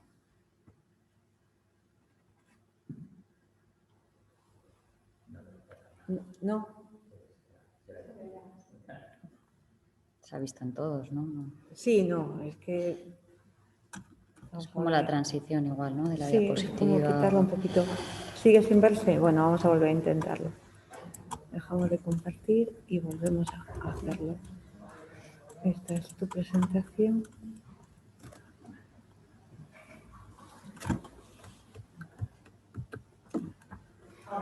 Ahora sí. Ahora. Vale. Espera, pero no va. No se puede pasar, ¿no? Sí, Así, sí. pero va un poco Sí. retardado. Vale. Es que va un poco lento. Vale.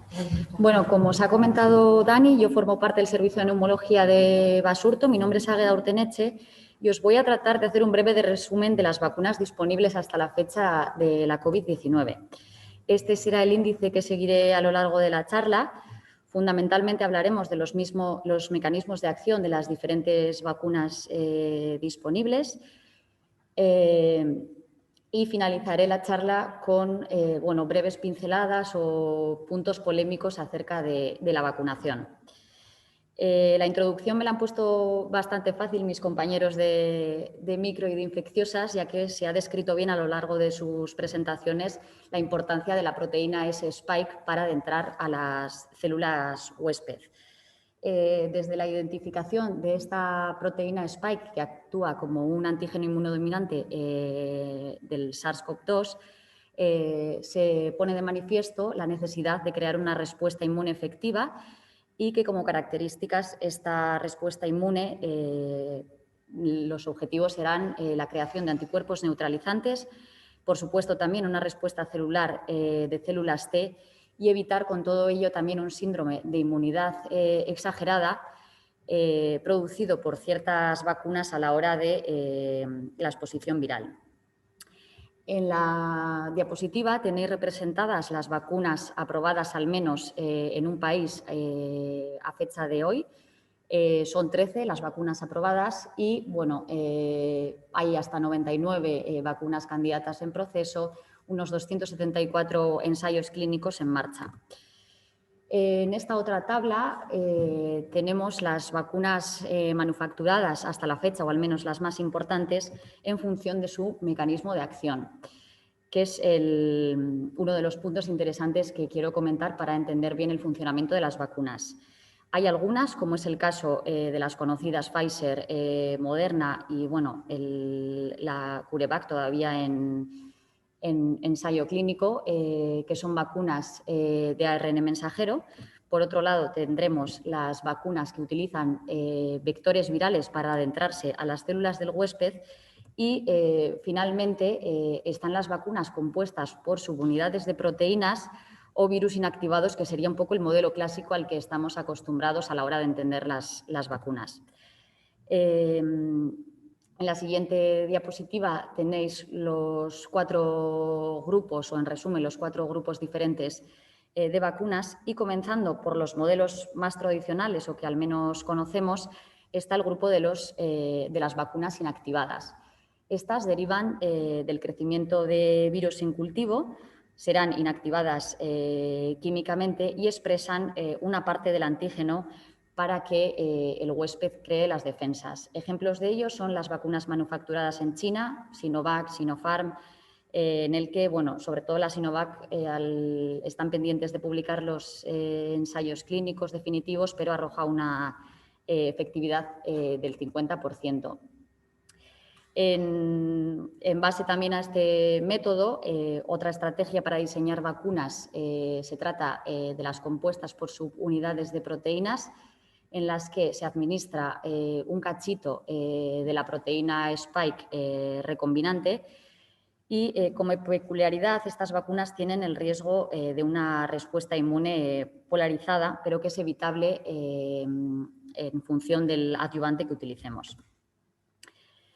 En el caso de las vacunas de Janssen y AstraZeneca, iremos revisándolo y desglosándolo a lo largo de la charla, el mecanismo de acción son la utilización de vectores virales. Este mecanismo se ha utilizado también para el diseño de diferentes vacunas de otras enfermedades, malaria, ébola, tuberculosis, y bueno, tienen un éxito variable en función de la inmunidad preexistente del sujeto. El objetivo mediante estas vacunas es, como vemos en la imagen, inyectar un adenovirus recombinado en el laboratorio que contenga un trocito de ARN, en el caso de las vacunas del COVID-19, para que una vez haya sido introducida en el paciente vacunado, el núcleo tenga la información para generar la proteína S-spike y presentarla en su superficie y así se creen anticuerpos neutralizantes para combatir una vez expuestos a la infección viral. Por último, está el grupo de vacunas ARN mensajero. Sin duda, este grupo es la novedad en este tema de las vacunas. Al igual que las vacunas anteriores, también consiste en la inyección a través de una nanopartícula rodeada de grasa. En su interior contiene información genética ARN para que una vez captada por las células inflamatorias, los macrófagos, estos sean capaces de producir la proteína S-spike y así desencadenar una respuesta de anticuerpos neutralizantes. Ejemplos de esta vacuna, por ejemplo, serían el caso de Pfizer y Moderna, como he dicho al principio de la charla. En la tabla están resumidas las vacunas que iré explicando una a una a lo largo de mi presentación, con sus diferentes mecanismos de acción.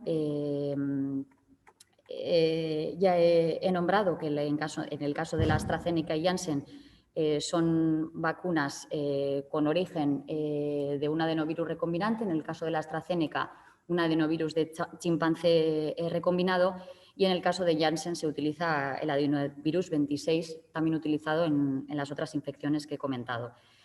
Como peculiaridad, la administración, conocemos que son 2 dosis separadas por diferentes 3-4 semanas en función de cada una de ellas, pero como peculiaridad la de Janssen, los resultados son favorables en cuanto a efectividad con una única dosis. Por lo que de momento, a la espera de su introducción en España, la idea es administrar una sola dosis. Comenzando con los ensayos clínicos de las vacunas, empezamos con Pfizer. Estos resultados fueron publicados en el 31 de diciembre del 2020. Es un ensayo clínico multinacional, sobre todo con población de Estados Unidos, en el que se demuestran datos de seguridad y eficacia mediante 2 dosis de vacuna administrada entre un periodo de 21 días controlado con placebo. En población mayor de 16 años, el estudio tuvo 43.000 participantes, la mitad de ellos fue vacunado, la otra mitad recibió placebo, y los objetivos del estudio, el objetivo primario era determinar la eficacia de la vacuna en la prevención de la COVID-19 tras haber recibido 2 dosis en pacientes previamente seronegativos. La prevención de la infección COVID está descrita como una PCR positiva y cualquier síntoma compatible con COVID, tos, disnea de nueva aparición. Por otro lado, también en este estudio se quiso observar cómo de eficaz era esta vacuna en la prevención, sobre todo, de la enfermedad grave, entendida como estancia en UCI, distrés respiratorio, necesidad de drogas vasoactivas. En cuanto a la reactogenicidad, pues la verdad que en general las vacunas tanto para Pfizer como para Moderna presentan escasa reactogenidad, leve moderada, sobre todo transitoria, y en España con Pfizer se han notificado 332 por cada 100.000 habitantes. Como digo, lo más frecuente es tener una reacción no grave, y la más es dolor en la zona donde se inyecta la vacuna. En cuanto a los resultados, se obtuvo una eficacia para el primer objetivo de 95% en aquellos pacientes que previamente eran seronegativos, y para aquellos que la situación de COVID a nivel basal era indefinido, se obtuvo una eficacia del 94%. En cuanto a la eficacia en la prevención de casos graves, tan solo se obtuvo un caso grave en el grupo vacunado, por lo que arroja una eficacia del 89%. Vemos en la gráfica que tras está expresado la incidencia acumulada, no sé si se ve bien, ¿no?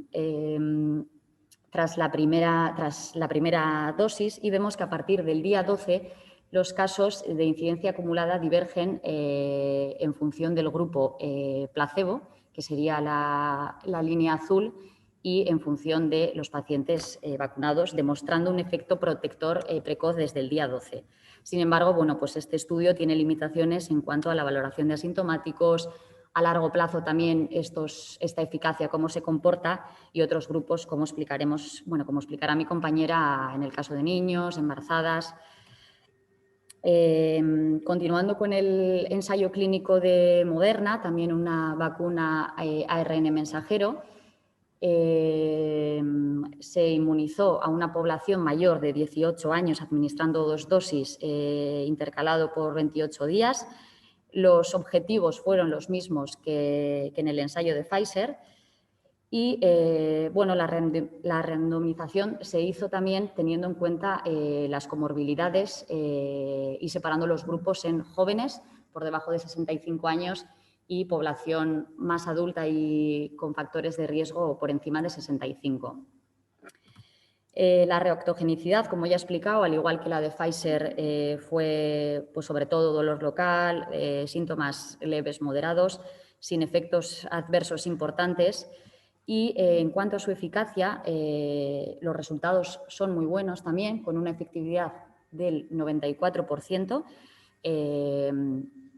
Y sobre todo para los casos graves, en cuanto al objetivo secundario, la eficacia fue del 100%. No se describió ningún caso de enfermedad grave tras la primera dosis de la vacunación.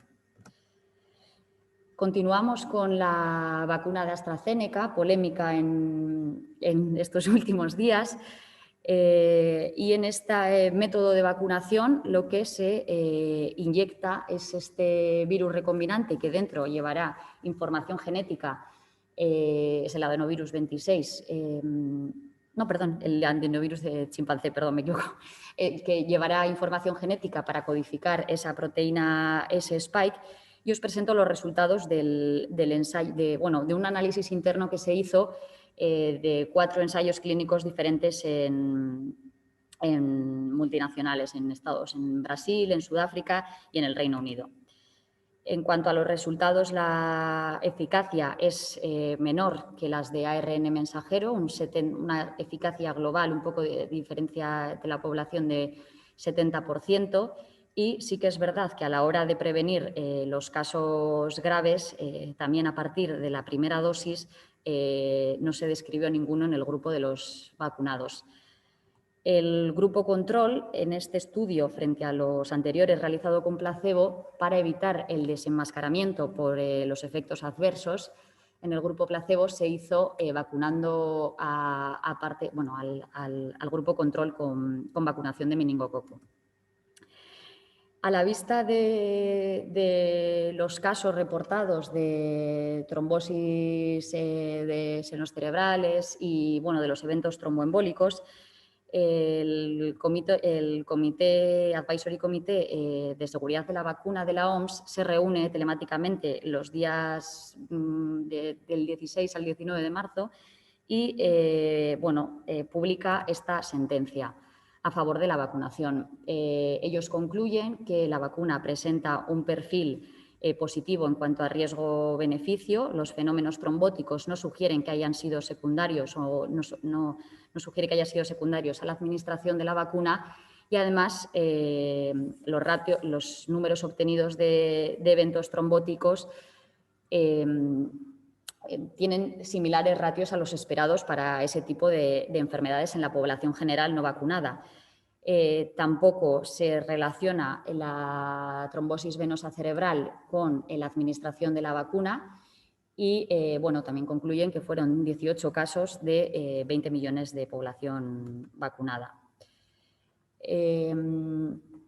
Otra de las vacunas también disponibles, la vacuna Janssen, en esta sí, que no es de chimpancé, esta sí que es del adenovirus 26.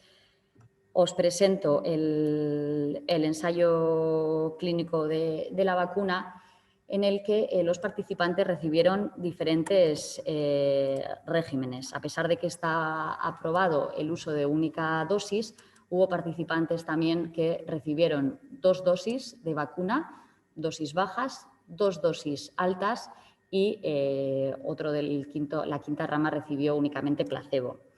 El primary endpoint quiso observar la seguridad y reactogenicidad de cada régimen, que en principio, al igual que las otras vacunas, fue poco frecuente, sobre todo en el grupo de mayor edad, en los mayores de 65, y los que menos efectos, como es lógico, tuvieron son aquellos que recibieron bajas dosis de vacunación. El objetivo secundario fue valorar la respuesta celular y humoral frente a la proteína SARS-CoV-2. Para valorar la respuesta humoral se utilizaron dos técnicas, el método ELISA y este es otro test de neutralización de virus, y se observó que tanto en la cohorte de pacientes jóvenes, representados a la izquierda de la imagen, y de pacientes mayores, por encima de 65, a partir del día 29 de vacunación, todos aquellos que recibieron una dosis, independientemente de que fuera una dosis baja o una dosis alta, en un 90% presentan serología positiva o títulos altos de anticuerpos frente a COVID, bien medido por las dos técnicas. También observaron que había respuesta celular y esta respuesta celular fue medida a través de el análisis de ciertas interleuquinas, citoquinas en sangre, a favor de CD4 y CD8. Esta respuesta de CD8 simplemente remarcar que en los pacientes de mayor edad no fue tan robusta como en la cohorte de jóvenes. Y para finalizar con los ensayos clínicos, breves pinceladas de la vacuna rusa Sputnik. Se utilizan dos adenovirus recombinados, el 26 y el D5, y bueno, también los resultados en cuanto a efectividad son muy buenos, ya que concluyen en el estudio que tiene una efectividad de 91,6%, sin efectos adversos importantes. Estas son las gráficas de incidencia acumulada en el grupo vacunado con Sputnik frente a placebo y la positividad de inmunogenicidad humoral y celular. Bueno, esta última fase de la charla la quiero dedicar a ciertos puntos polémicos a la hora de la vacunación. Os he presentado las gráficas de Pfizer y Moderna y, bueno, y se observa y es característico que a partir del día 12 de la primera dosis ambas curvas de placebo frente a los vacunados divergen y es por eso que muchos países se plantean la administración de una única dosis hasta que el suministro mejore. En base a esto pues se plantean diferentes preguntas. ¿Una dosis nos protegerá a más personas que dos dosis? Pues quizá nos proteja a más personas, pero ¿con qué eficacia?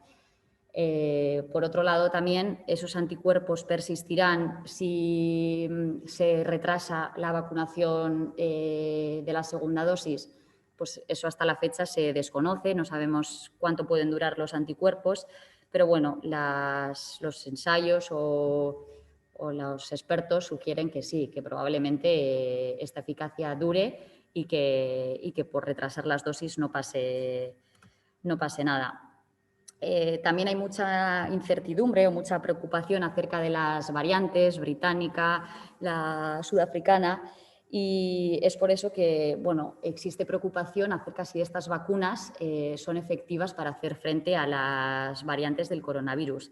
En este ensayo clínico se observa que en el caso de la variante británica, a pesar de que consigue rehuir una escapada inmunitaria a ciertos anticuerpos del COVID, como concluyen en el estudio, que sí que la mayoría de los anticuerpos neutralizantes creados bien por la vacunación Moderna en suero de convalecientes y con la vacuna Novavax son sensibles a la variante británica. El resto de vacunas se están poniendo a actualizar los datos y los estudios hasta ahora sugieren que sí que cierta protección pueden dar, pero no hay grandes cosas claras. También es un punto importante el papel de los asintomáticos en la vacunación. No nos podemos relajar porque estemos vacunados. Sí que es verdad que en un estudio en Israel concretamente, un gran estudio observacional que se ha hecho, la reducción de los asintomáticos ha sido hasta casi un 90%, pero son estudios realizados en una situación de medidas de protección, distanciamiento social, por lo que no sé si son más tan valorables. Lo que sí que es verdad que la vacunación disminuye la carga vírica y, por tanto, si a menor carga vírica habrá menor transmisión, o eso es lo que sugieren los artículos. Otra cosa también importante a la hora de la inmunidad y los asintomáticos, con las vacunas descritas hasta ahora, hemos hablado de inmunidad sistémica. Pero ya se están empezando a diseñar, sobre todo, bueno, no sé, yo leí una noticia de la Universidad de Iowa que comienza a diseñar vacunas intranasales con efecto de inmunización de mucosas para prevenir esos casos de portadores asintomáticos o para disminuir al menos el contagio. Y por último, esta es la última diapositiva de la charla, también decir que el futuro parece que va a ir por combinar diferentes tipos de vacunas. Ya hay en el Reino Unido ensayos clínicos que están intentando valorar diferentes vacunas compuestas por AstraZeneca, por el modelo de adenovirus, con una segunda dosis de vacuna ARN mensajero. Y esto es lo que os quería contar.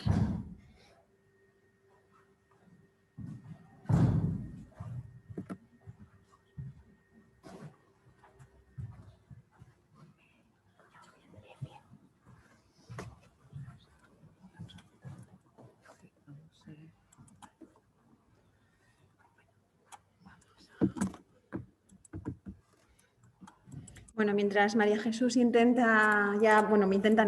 pone mi presentación, aprovecho y os saludo a todos los que estáis así al otro lado, que aunque no os veo, sabemos que estáis ahí. Y nada, y también quiero dar las gracias por esta oportunidad que es tan interesante de compartir pues, conocimiento con todos estos compañeros de los que aprendemos un montón.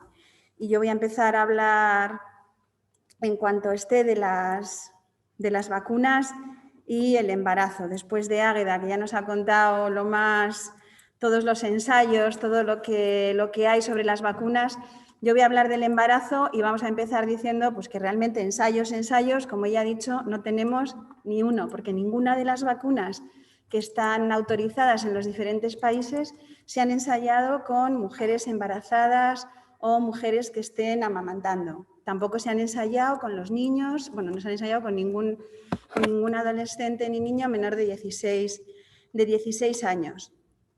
Así que no sé si esto va a ser más ciencia o más filosofía de cómo vamos a abordar el consejo de vacuna o no vacuna a mujeres o a un sector de la población en el que no tenemos datos directos de cuál es la seguridad y la efectividad, porque ninguno de los ensayos ha incluido a las embarazadas en los ensayos. Bueno, sigo hablando, igual de la charla sin diapositivas. No, espera un momentito. Sí. Es como que se ha salido. ¿Se ha salido? ¿No? Decidme que no, por favor. A ver. Ahí estoy. Sí, pero no me deja. Aquí. Ahora me veo yo contigo, sí. Sí, ahora, a ver. Ahora te deja. A ver, esperemos. Ahí voy. Sí. Ya estamos. A ver, ahora. Vamos a ver. Sí, ¿no? Sí. ¿Se ve? Sí. ¿Se ve? Espera un poco. Espera un segundo. Sí, vamos a esperar a ver si se ve. Yo creo que hay mucha. ¿Dónde está el puntero? Que no lo veo. ¿Está aquí? El puntero está aquí. Vale. Con esto, ¿no? Con esto. Y como esto es blanco, no hay forma de ver aquí. Este es el puntero. Voy a elegir puntero láser, porque el blanco no se ve. Mira qué chulo. ¿Se ve? Sí, todavía no. Bueno, pues yo sigo hablando. Paso a la introducción, que ya la hemos dado. Bueno, ¿en qué punto estamos en las vacunas y el embarazo? Pues estamos cansados, en un punto de cansancio, ¿verdad? Todos hemos vivido un año tan largo, desde que en enero del 2020 la OMS declara esta enfermedad como una emergencia de salud pública de interés internacional.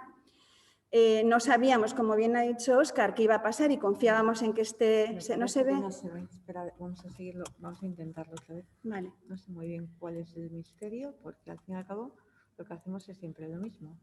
Compartir la pantalla. Pues es que esto será cuando quiere. ¿Ahora se ve? Bueno, sigo un poco para no alargarnos mucho. Ahora sí, fenomenal. Vale. Pues ahora ya nos vemos. Ya estamos. Pues eso decía, que ha sido un año muy largo. Todos pensábamos al principio, bueno, todos los que sabían pensaban, yo pensaba lo que me decían los que sabían, que posiblemente este SARS-CoV-2 desaparecería, lo mismo que desapareció su primo primero, el SARS-CoV. Cuando nos confinaron el 14 de marzo en nuestro país, pensábamos que esto iba a ser algo más o menos corto y ahí empezó a hacerse realmente largo. Pero a la vez vino un periodo de tiempo muy corto, porque esta pandemia ha supuesto pues, una crisis global de salud que nos ha hecho implementar medidas de prevención y estrategias de tratamiento en un tiempo sin precedentes. Así, en marzo nos confinaron y en abril del 2020 ya había 115 candidatos a vacunas en desarrollo y ya se hablaba de la posible autorización de estas vacunas bajo uso de emergencia, por uso de emergencia para principios del 2021. Y más rápido de lo que se pensaba, en el año 2020, ya el 26 de diciembre, en diciembre del 2020 ya teníamos en España las primeras dosis de la vacuna Pfizer. Es decir, ha ido muy rápido y no me pasa. No, ahora no me pasa. Ahora sí me pasa. En este momento, en España tenemos, en nuestro país tenemos 4 vacunas, 2 tienen una plataforma de ARN mensajero, Pfizer y Moderna, y la tercera es la de AstraZeneca, que tiene una plataforma de un vector viral con adenovirus de chimpancé no replicante. Posiblemente, o por lo menos eso es lo que dicen las noticias, en abril dispongamos ya de la vacuna de Janssen, la vacuna de Johnson & Johnson, que es la de Janssen, que es también un vector viral con un adenovirus no replicante y que tiene las características de que se dan una dosis. Cuando te pones a revisar, al no haber datos porque no han participado las embarazadas en los ensayos clínicos, dices, pues vas a revisar la literatura y no habrá nada, pero hay muchísimo, porque según empezaron a haber vacunas, empezó a haber preguntas de mujeres embarazadas con alto riesgo de infección de SARS-CoV-2 diciendo, ¿qué hacemos? ¿Qué hacemos nosotras? Estoy embarazada y me han dicho que me ponga la vacuna. ¿Cuáles son mis opciones? Y sin haber nada de evidencia científica, empezó a haber guías, opiniones, literatura y además no siempre coincidían. No solamente había un montón de artículos de opinión. Llegó un momento en que los artículos eran de este calado. En inglés todo suena muy bonito, pero es estoy embarazada, ¿qué debo hacer? Y en castellano serían lentejas, ¿te la pones o no? Lo que tú quieras. Es decir, los ingleses, ante esta duda y ante esta falta de evidencia, aplicaron el principio de autonomía en su extremo máximo y dijeron, pues haz lo que tú quieras, bajo tu riesgo. Además de los artículos de las sociedades científicas, al ser una pandemia de implicación mundial, las autoridades, las agencias reguladoras de medicamento, los ministerios de sanidad y las autoridades sanitarias también emitían sus propias informaciones. Así que tenemos el ministerio, las autonomías y tenemos documento de la Comunidad de Madrid, de la Xunta de Galicia, de la Comunidad Autónoma Vasca, de la Junta de Andalucía, de Cataluña, de Asturias también. Y mira cómo tampoco coinciden. No es lo mismo lo que nos dicen en Asturias que lo que nos dicen en Madrid o que lo que nos dicen en Extremadura. En Extremadura no vacunan embarazadas o no lo aconsejan, porque vacunar embarazadas a nivel de grupo general en nuestro país no se hace ninguno. Nos dicen que si nos han puesto la primera dosis de manera inadvertida en el embarazo, para ponernos la segunda tenemos que esperar 2 meses y en la lactancia sí la aconsejan. Pero hay otras comunidades que vacunan en casos especiales, que solamente aconsejan esperar desde la segunda dosis 2 semanas para intentar el embarazo y aconsejan la vacuna en la lactancia si la madre es una paciente de alto riesgo. Y dices, bueno, no hay evidencia, tengo muchísimas opiniones. ¿Qué nos dicen los laboratorios? ¿Qué nos dice la ficha técnica? Pues las fichas técnicas no nos dicen nada en realidad. Las fichas técnicas, en ninguna de las vacunas se contraindica la vacuna en el embarazo. O sea, el embarazo ni la lactancia son contraindicación de la vacuna. ¿Qué nos dicen?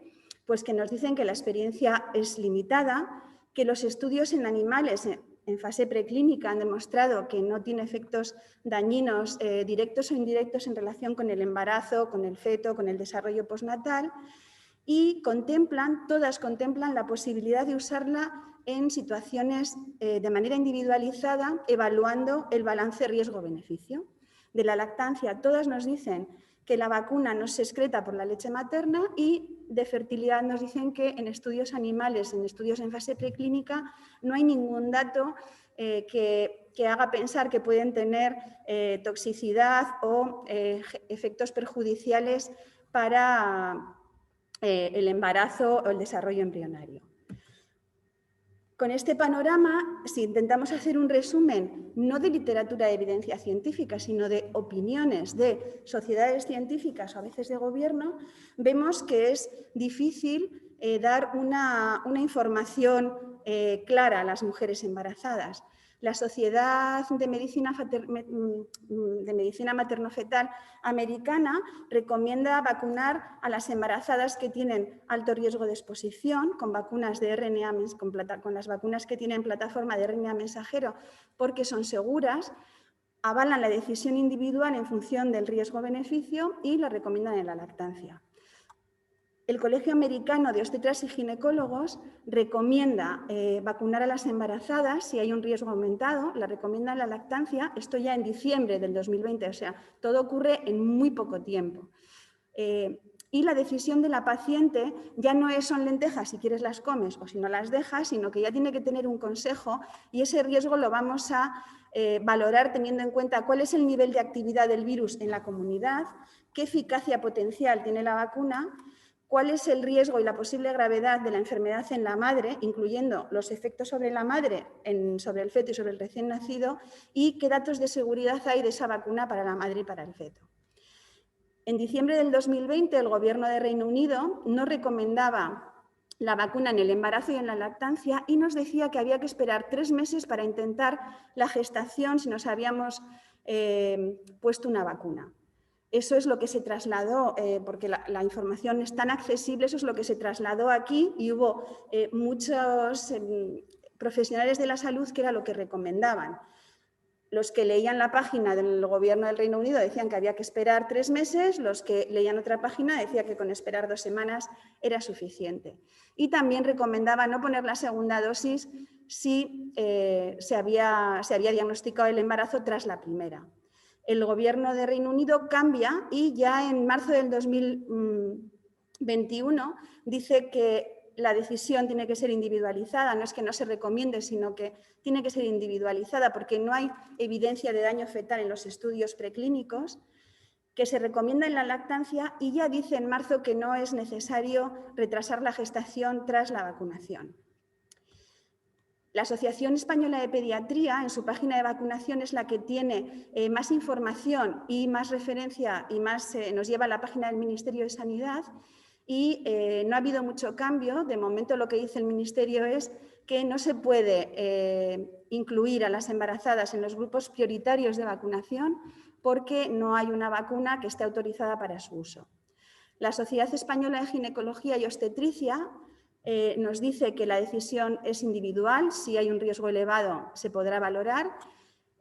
Diferir la gestación 1 mes tras la segunda dosis de la vacunación en aquellas mujeres que buscan un embarazo. Si se pone la primera dosis de manera inadvertida en el embarazo, poner la segunda tras finalizar el embarazo, y la lactancia no contraindica. Y en marzo, este mismo mes, la Federación Internacional de Ginecólogos y Obstetras ha cambiado todo esto, la verdad que con una carta de posicionamiento muy bonita, diciendo, luego la vemos al final, que se recomienda la vacunación a todas las embarazadas, porque ahora veremos que el riesgo está aumentado. La pauta se puede dar completa en el embarazo, no es necesario retrasar el embarazo nada tras la segunda dosis, y se recomienda en la lactancia. Es decir, tenemos aquí un batiburrillo de opiniones, y cuando nos enfrentamos a la pregunta de nuestras pacientes en concreto, pues ya podemos poner las gafas que nos enfoquen bien para poder decir de una manera clara, o por lo menos de una manera fiable para la mujer, en qué casos sí y en qué casos no. Así que en este momento en el que nos encontramos, en este momento de las vacunas, los profesionales sanitarios que atendemos a mujeres embarazadas, tendremos que tener en cuenta a la hora de informar cuál es el estado actual de las vacunas, es decir, qué pone en la ficha técnica. Sabemos que no están indicadas, pero no figuran en las contraindicaciones. Tendremos que recoger las recomendaciones de las sociedades científicas y también las recomendaciones de las autoridades sanitarias, y con todo esto tenemos que encontrar la manera de transmitir la evidencia científica disponible más reciente a nuestras pacientes para poder hacer una recomendación a 3 grupos de mujeres distintos: a mujeres que planean quedarse embarazadas y les angustia pensar qué pasa si se quedan embarazadas sin haberse puesto la vacuna, a mujeres que ya están embarazadas y a las mujeres que están amamantando o que tienen intención de hacerlo. No tenemos datos de ensayos, no podemos hablar de eficacia. Así que en este contexto, ¿qué podemos hacer? Realmente es un reto informar. Tenemos que intentar transmitir a las pacientes nuestro conocimiento. Y en este momento actual tenemos puntos claves que nos pueden hacer reflexionar para ver qué les podemos decir. Evidencia. Tenemos evidencia limitada porque no hay ensayos, por lo tanto los riesgos de la vacuna son desconocidos en lo que entendemos como ciencia. Así que a la hora de decirles algo sí que podemos echar mano de la evidencia directa que tenemos disponible de la experiencia pasada con otras vacunas. O sea, las mujeres embarazadas se vacunan de la gripe y de la tosferina y tenemos experiencia de la seguridad. Y también podemos utilizar evidencia indirecta. Sabemos que las vacunas que tienen una plataforma de RNA mensajero se comportan como las vacunas de virus no vivos. El RNA mensajero no entra en el núcleo celular, se queda en el citoplasma, por lo tanto no altera el DNA de la célula huésped, y el miedo a los efectos embriotóxicos o de carcinogénesis se puede tranquilizar, o se puede tranquilizar a la paciente. Y también tenemos evidencia indirecta de la pandemia de Zika que hubo en el 2015-2016 en Brasil, Centroamérica y el Caribe. Los estudios en animales de vacuna de Zika tenían una plataforma de RNA mensajero y se hicieron estudios para ver cómo se comportaban en la unidad fetoplacentaria, y podemos inferir de esos estudios que el RNA mensajero es muy poco probable que atraviese o dañe la placenta. Así que sí que tenemos sugerencias sin evidencia científica de alta calidad. Sí tenemos sugerencias de que las vacunas de RNA mensajero son seguras y eficaces.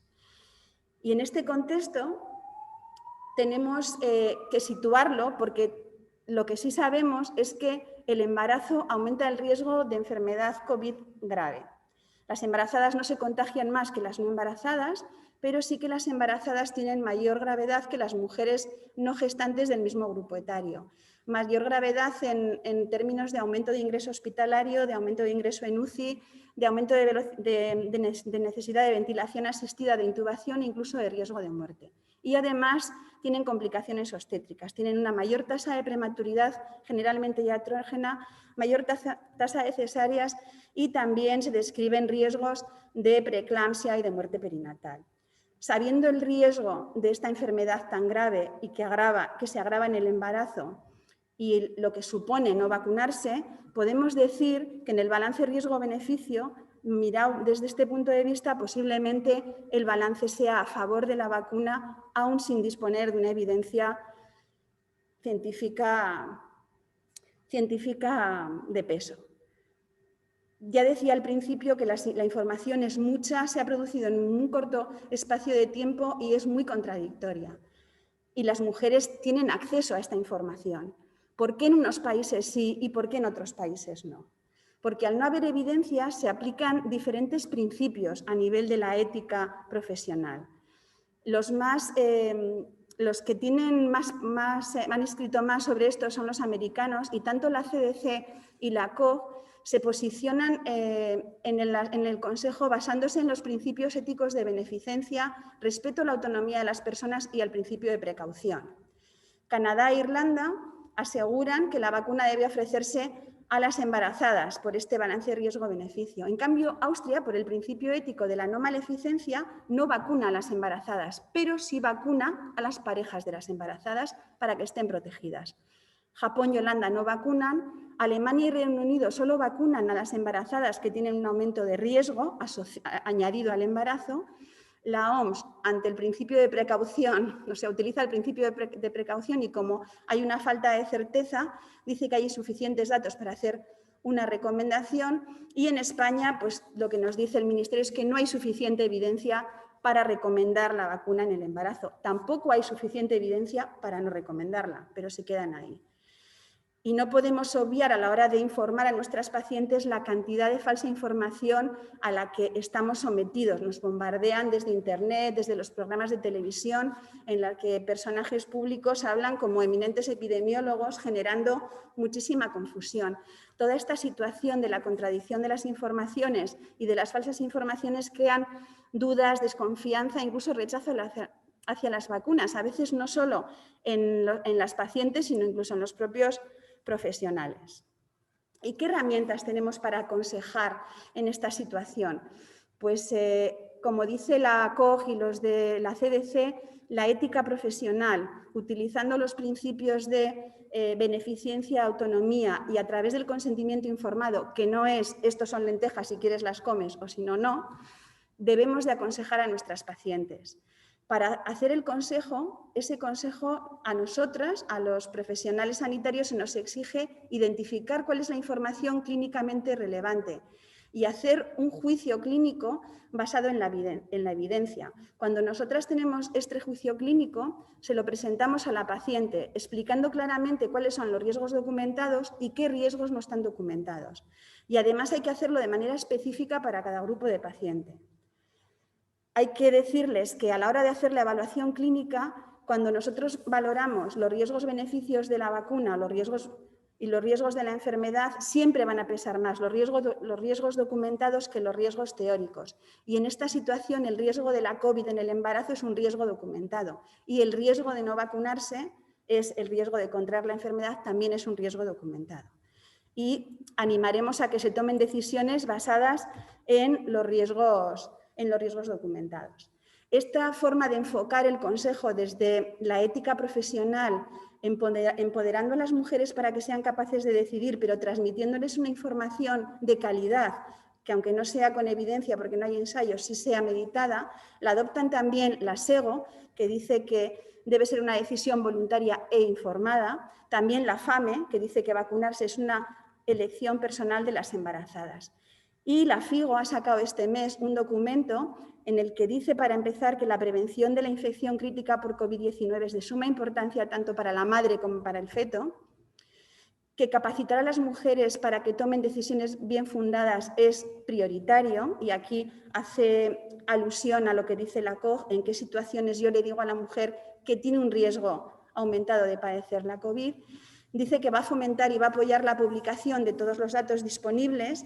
Ellos van a abogar por la administración de la vacuna para el SARS-CoV-2 a todas las mujeres embarazadas y se comprometen a revisar cualquier tipo de información nueva que salga. Así que podríamos decir que, según la FIGO, la Federación Internacional de Ginecólogos y Obstetras, no hay riesgos teóricos o reales que superen los beneficios de la vacunación.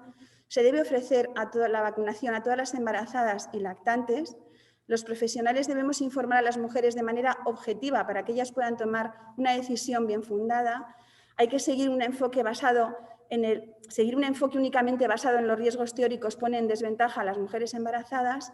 La vacuna está indicada en la lactancia y los profesionales sanitarios tenemos que hacer el esfuerzo de estar al día para dar la información más fiable. Están en marcha ensayos en mujeres embarazadas, en niños y adolescentes. 4.000 voluntarias de 9 países, incluido España, van a participar en el ensayo de la vacuna Pfizer de seguridad y eficacia. Así que esto nos va a permitir tener información. Pero mientras estos ensayos llegan, una buena noticia es que la OMS ha autorizado el uso de emergencia por parte de la OMS de la vacuna Janssen para embarazadas y mujeres que amamantan. Esta vacuna usa una plataforma que ya se ha utilizado en otras vacunas que se ponen en el embarazo y esta noticia que nos dice que a partir del 15 de abril igual llegan 20 millones de dosis de vacuna Janssen, pues la verdad es que nos llena de esperanza para decir para pensar que vamos a poder decirles a nuestras mujeres, a las que planean quedarse embarazadas, a las embarazadas y a las que están amamantando, que tenemos una vacuna con autorización para su uso. Y mientras esto llega, pues nada, muchas gracias, con la esperanza de que esto realmente sea así, nos podamos vacunar y dentro de un año pues estemos en otra situación mucho más confortable.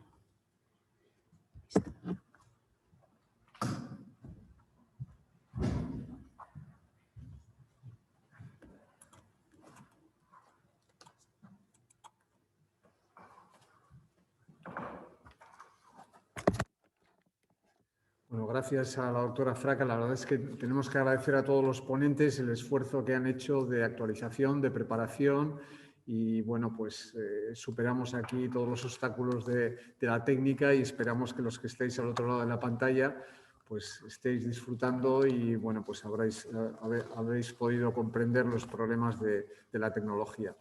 Vamos a seguir adelante con las presentaciones. La doctora Tania Riba también pertenece al servicio de ginecología. Es una de las responsables de la consulta de embarazo de alto riesgo. Bueno, pues está recogiendo todos los casos de embarazadas con COVID y la verdad es que nos puede aportar su experiencia en este tema. Adelante, Tania.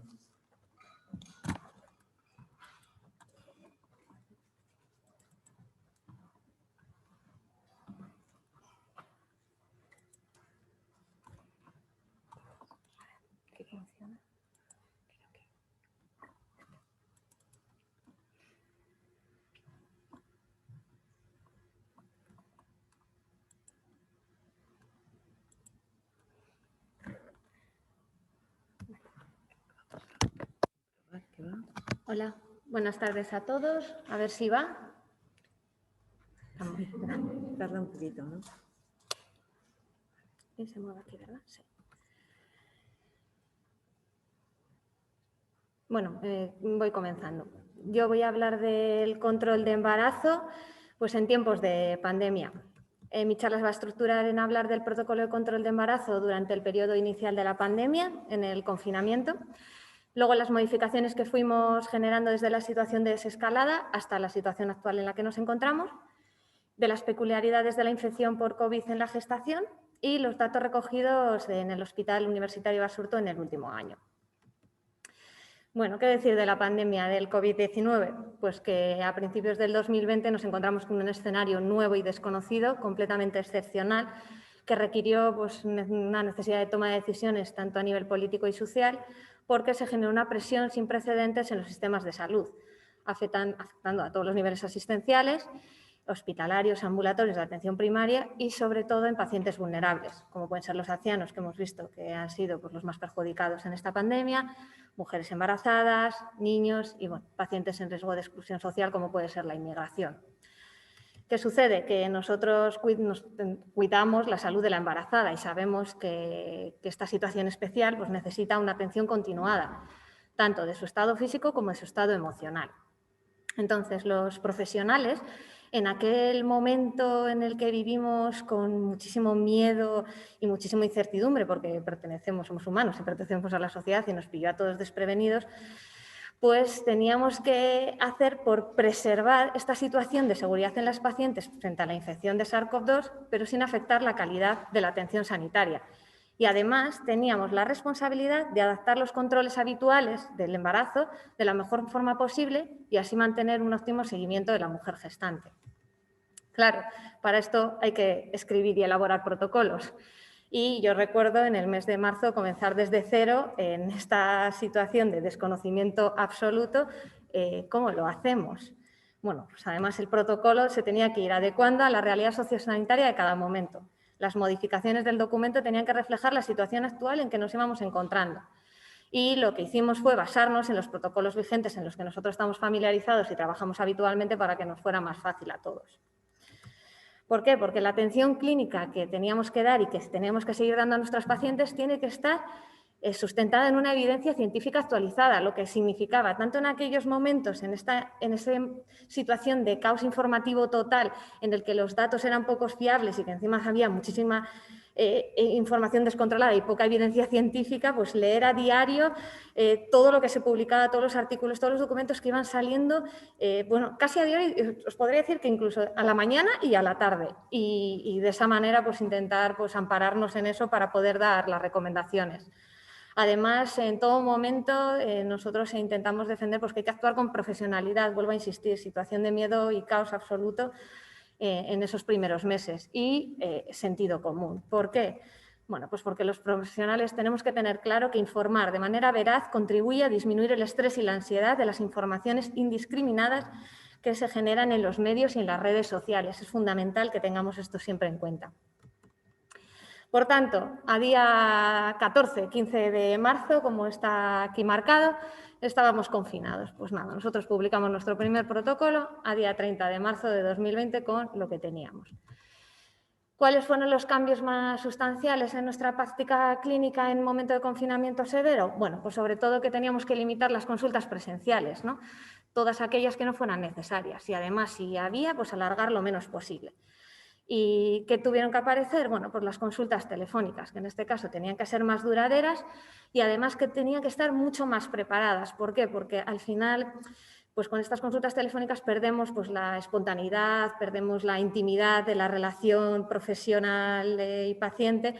Entonces, pues teníamos que hacer un checklist para hacer todas las preguntas, todas las recomendaciones para evitar la transmisión del virus, todas las dudas que nos hacían las pacientes. Pues bueno, realmente era un trabajo novedoso y que encima pues, teníamos que hacer de forma ardua y concisa. En el protocolo, los cambios más importantes fueron que bueno, se mantuvo la primera consulta presencial de la matrona y las del final del embarazo. Y en tocología se mantuvieron las ecografías tanto del primer trimestre como del segundo trimestre y la cita presencial de la semana 35 o 37.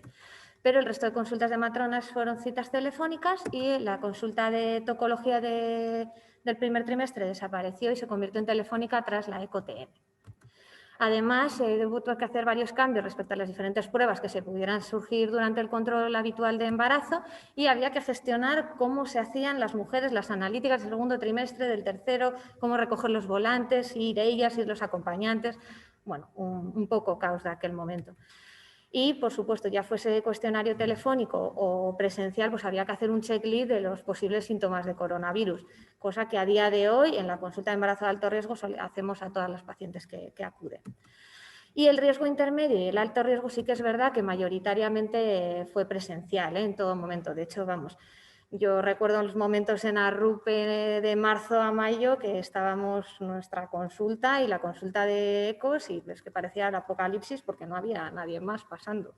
Entonces, bueno, pues fue una época dura y la recordamos como tal aún. ¿Qué pasaba con las gestantes que fueran COVID positivos? Pues se habilitaron ambulatorios COVID y como norma general se retrasaban todas las consultas que pudieran ser demorables al menos 2 semanas, eso desde el inicio. ¿Cuáles son las consultas no demorables? Sobre todo las ecográficas y las del final de la gestación. Pero tengo que decir que en nuestro área, durante esos meses de marzo, abril y mayo, no hubo muchas pacientes positivas, por lo que no se utilizó muchísimo esta opción. Bueno, ya llegamos a mayo y en el primer fin de semana de mayo por fin ponemos en marcha el cribado de las pacientes de coronavirus. Fue una lucha importante hasta que lo llevamos a cabo y también bueno, pues aumentó muchísimo la carga de trabajo porque, claro, realizar un cribado a todas las mujeres todos los días que van a ingresar en el área de partos, pues bueno, supone obviamente una carga de trabajo importante. Aún así, en aquel momento, vamos, defendíamos, por supuesto, este proceso y lo seguimos haciendo, de hecho se sigue haciendo el cribado. Y bueno, al final era una manera de proteger a nuestras pacientes, protegernos a nosotros y además, pues bueno, hemos podido recabar información interesante al respecto.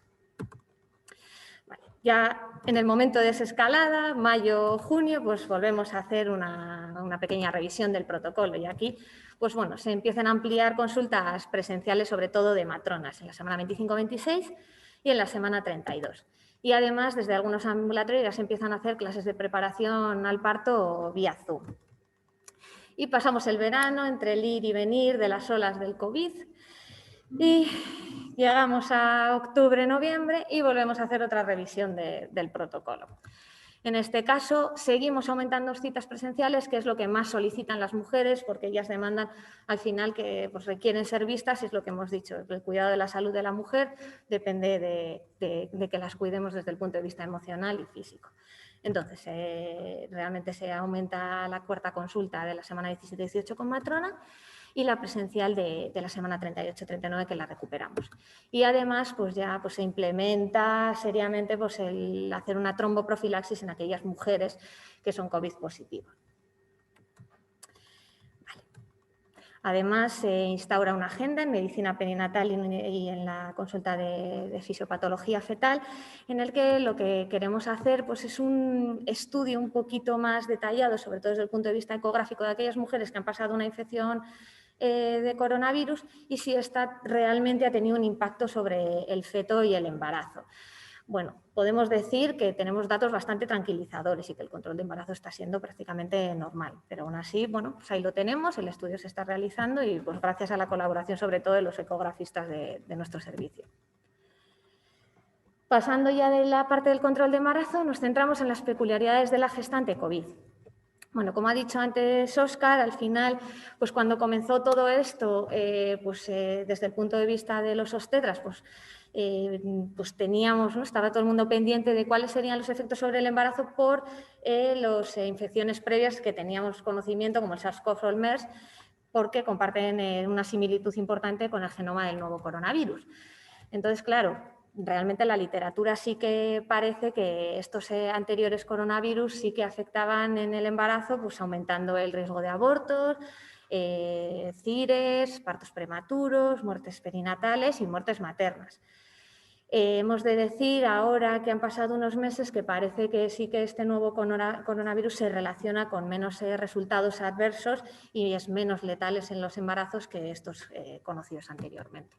Aún así, seguimos insistiendo, hay pocos datos, pocos estudios todavía en embarazos, poca evidencia científica, pero sabemos o parece ser que hasta un 75-80% de las mujeres embarazadas con COVID pueden resultar asintomáticas. Sí, por lo que si presentan síntomas, estas se pueden clasificar en infección leve, en infección moderada y en infección grave.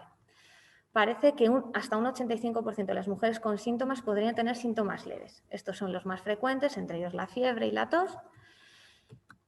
Y si aparecen síntomas moderados, aquí es algo bastante interesante. Bueno, llegará un momento en el que tendremos más información porque hay autores, hay bastantes revisiones y metaanálisis que dicen que, bueno, que realmente la neumonía leve en la gestación sí que está infravalorada, pero probablemente porque haya habido muchas mujeres que hayan pasado neumonías en su domicilio y que no estén testadas ni cribadas. Pero bueno, parece que podemos incluirlos dentro de ese 85% entre síntomas leves y moderados y que hay un porcentaje de un 15% que desarrollan formas graves. De estas, un 4 o 5% necesitará UCI y un 3% ventilación mecánica. Por lo tanto, sabemos a día de hoy que la gestación sí que supone un mayor riesgo de hospitalización en UCI, de ventilación mecánica y de necesidad de membrana extracorpórea. Hasta ahora los datos nos indican que la mortalidad en gestantes se sitúa alrededor del 0,1506. Hay autores que aumentan hasta el 1%, pero muy, muy lejos de lo que tenemos de datos de la literatura de mortalidad con el MERS o el SARS-CoV previos. Aún así, la gestación se asocia a un mayor riesgo de infección severa respecto a la población general por los cambios fisiológicos que supone a nivel cardiovascular, inmunológico, el propio embarazo y, sobre todo, tenemos que fijarnos en aquellas mujeres en tercer trimestre con factores de riesgo como edad materna avanzada, obesidad, hipertensión crónica o diabetes u otras comorbilidades. ¿Qué pasa? Que estas formas severas pueden generar un deterioro clínico rápido en la mujer, por lo tanto es importantísima la identificación temprana de estas mujeres complicadas para poder dar un tratamiento óptimo precoz y además derivar a las unidades de cuidados intermedios o cuidados intensivos si lo requieren. Las formas graves se pueden complicar con neumonía grave, con síndrome de estrés, enfermedad tromboembólica, sobreinfección respiratoria y demás. Hay un cuadro que se llama cuadro de preeclampsia-like, que es una presentación clínica y analítica muy similar a la preeclampsia grave. Y para poder hacer un diagnóstico diferencial con ella, pues tenemos la determinación de los factores angiogénicos, el famoso ratio de la preeclampsia, porque es verdad que hay que identificar esos casos en los que realmente no hay un problema a nivel placentario, sino que es un cuadro similar a la preeclampsia que una vez que se soluciona la neumonía, también se soluciona el cuadro. Para eso tenemos el ratio, que nosotros estamos acostumbrados a utilizarlo aquí en el hospital. De las complicaciones fetales. Bueno, pues los datos actuales nos sugieren un mayor riesgo de aborto o pérdida gestacional precoz. Digo actuales porque todavía no tenemos datos suficientes como para sacar conclusiones. No se han descrito defectos congénitos hasta el momento. Y la principal complicación perinatal es la prematuridad, mayoritariamente iatrogénica. De esto nos hablarán nuestras compañeras un poco más tarde.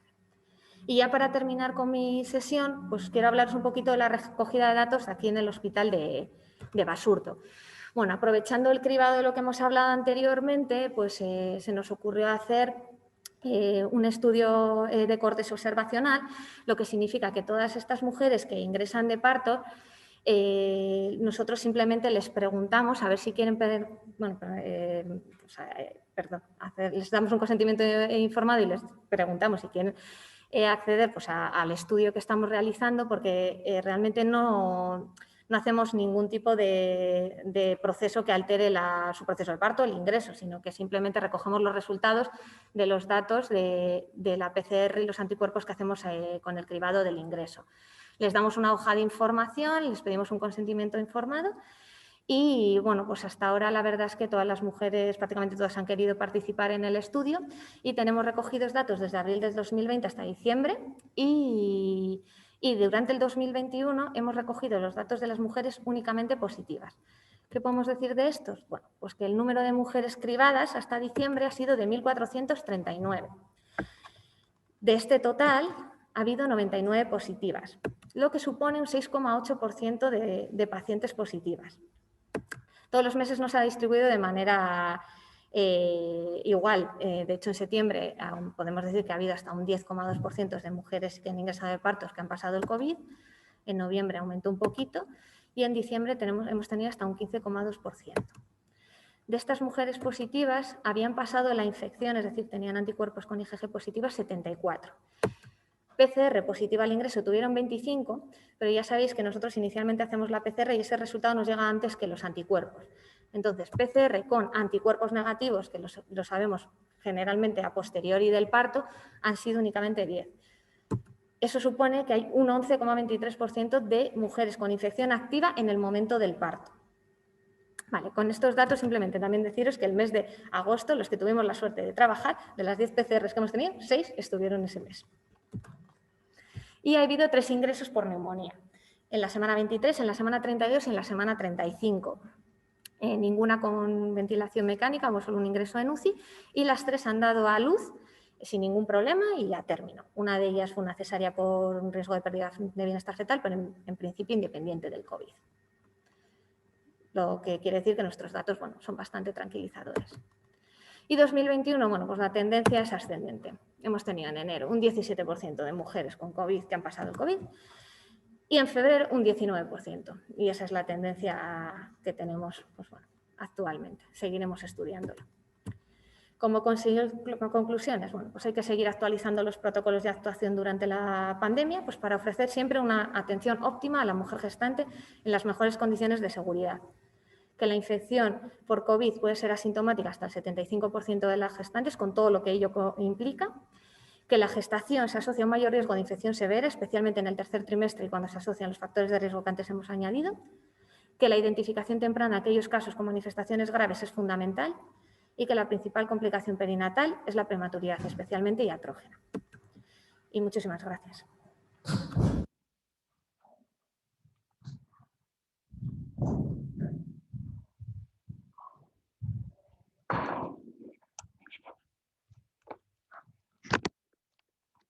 Muy bien, bueno, pues ya vamos con el último bloque.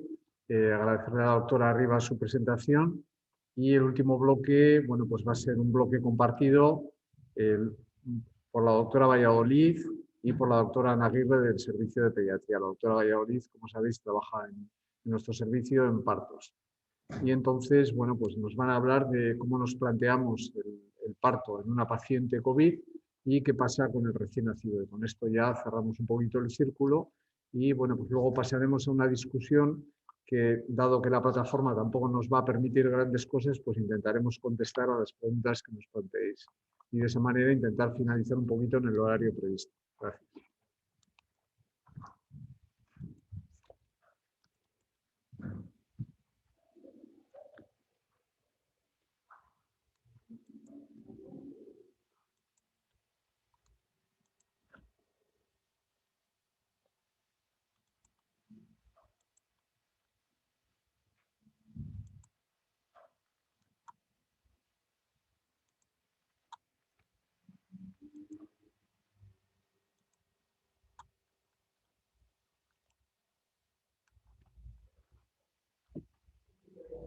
Sí. Vale. Bueno, buenas tardes a todos. Vamos a hablar ahora, como dice Dani, de este siguiente apartado y hablar del parto en la paciente COVID. Para comenzar, ¿se me ve? Bien. Para comenzar, como ha dicho Tania arriba, al principio de la pandemia, cuando nos empezaron a llegar mujeres con la enfermedad, estábamos desbordados. Realmente empezamos a tratar a pacientes que no sabíamos cuál era la mejor forma de abordar este problema. Y es que encima tuvimos un bombardeo inicial de informaciones, nos venían muchos de partos en China, que si todos hacían cesáreas, que si no sabíamos muy bien por dónde nos daba el aire. Esa es la realidad.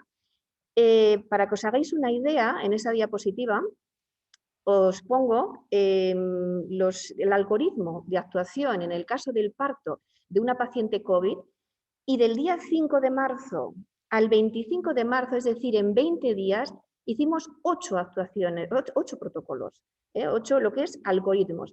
Y todo esto cambiando, porque diariamente cambiaban las cosas. Nos decían que si lactancia, que si no, que si sí, que si no. Entonces, esto ha sido realmente agotador.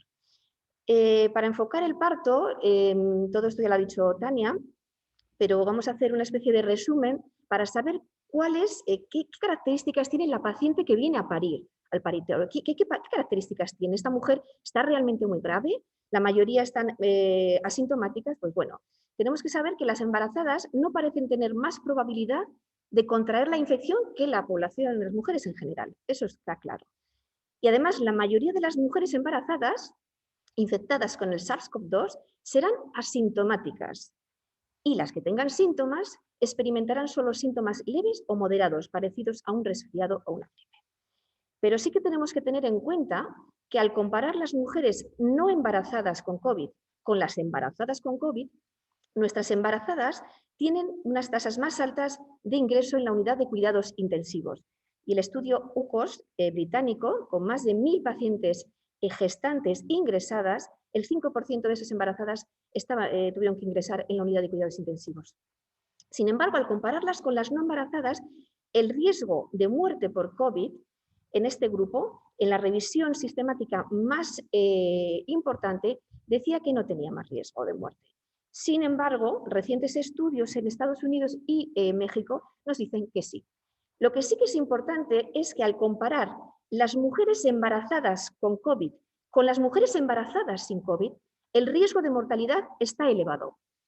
Hay un estudio que os lo quiero comentar, que es muy importante en Estados Unidos, con 400.000 mujeres que ingresaron de parto, de las cuales 6.000 más o menos eran mujeres que tenían el COVID, y se analizó la mortalidad. La mortalidad era baja, pero para que os hagáis una idea, en el grupo de embarazadas COVID, la mortalidad era 141 cada 100.000, mientras que las embarazadas no COVID era 5 de cada 100.000. Por lo tanto, la mortalidad sí que está aumentada. Bueno, pues tenemos el efecto de la embarazada. Por eso la CDC ya incluye a las embarazadas en la categoría de riesgo elevado. Tenemos que saber que la enfermedad severa por COVID, la neumonía grave que requiere ingreso en la UCI o la enfermedad crítica, el síndrome de distrés respiratorio, sepsis, shock séptico, embolia o síndrome coronario agudo, son relativamente infrecuentes en las mujeres en edad reproductiva, también en las embarazadas, pero es más frecuente en la última etapa del parto, del embarazo.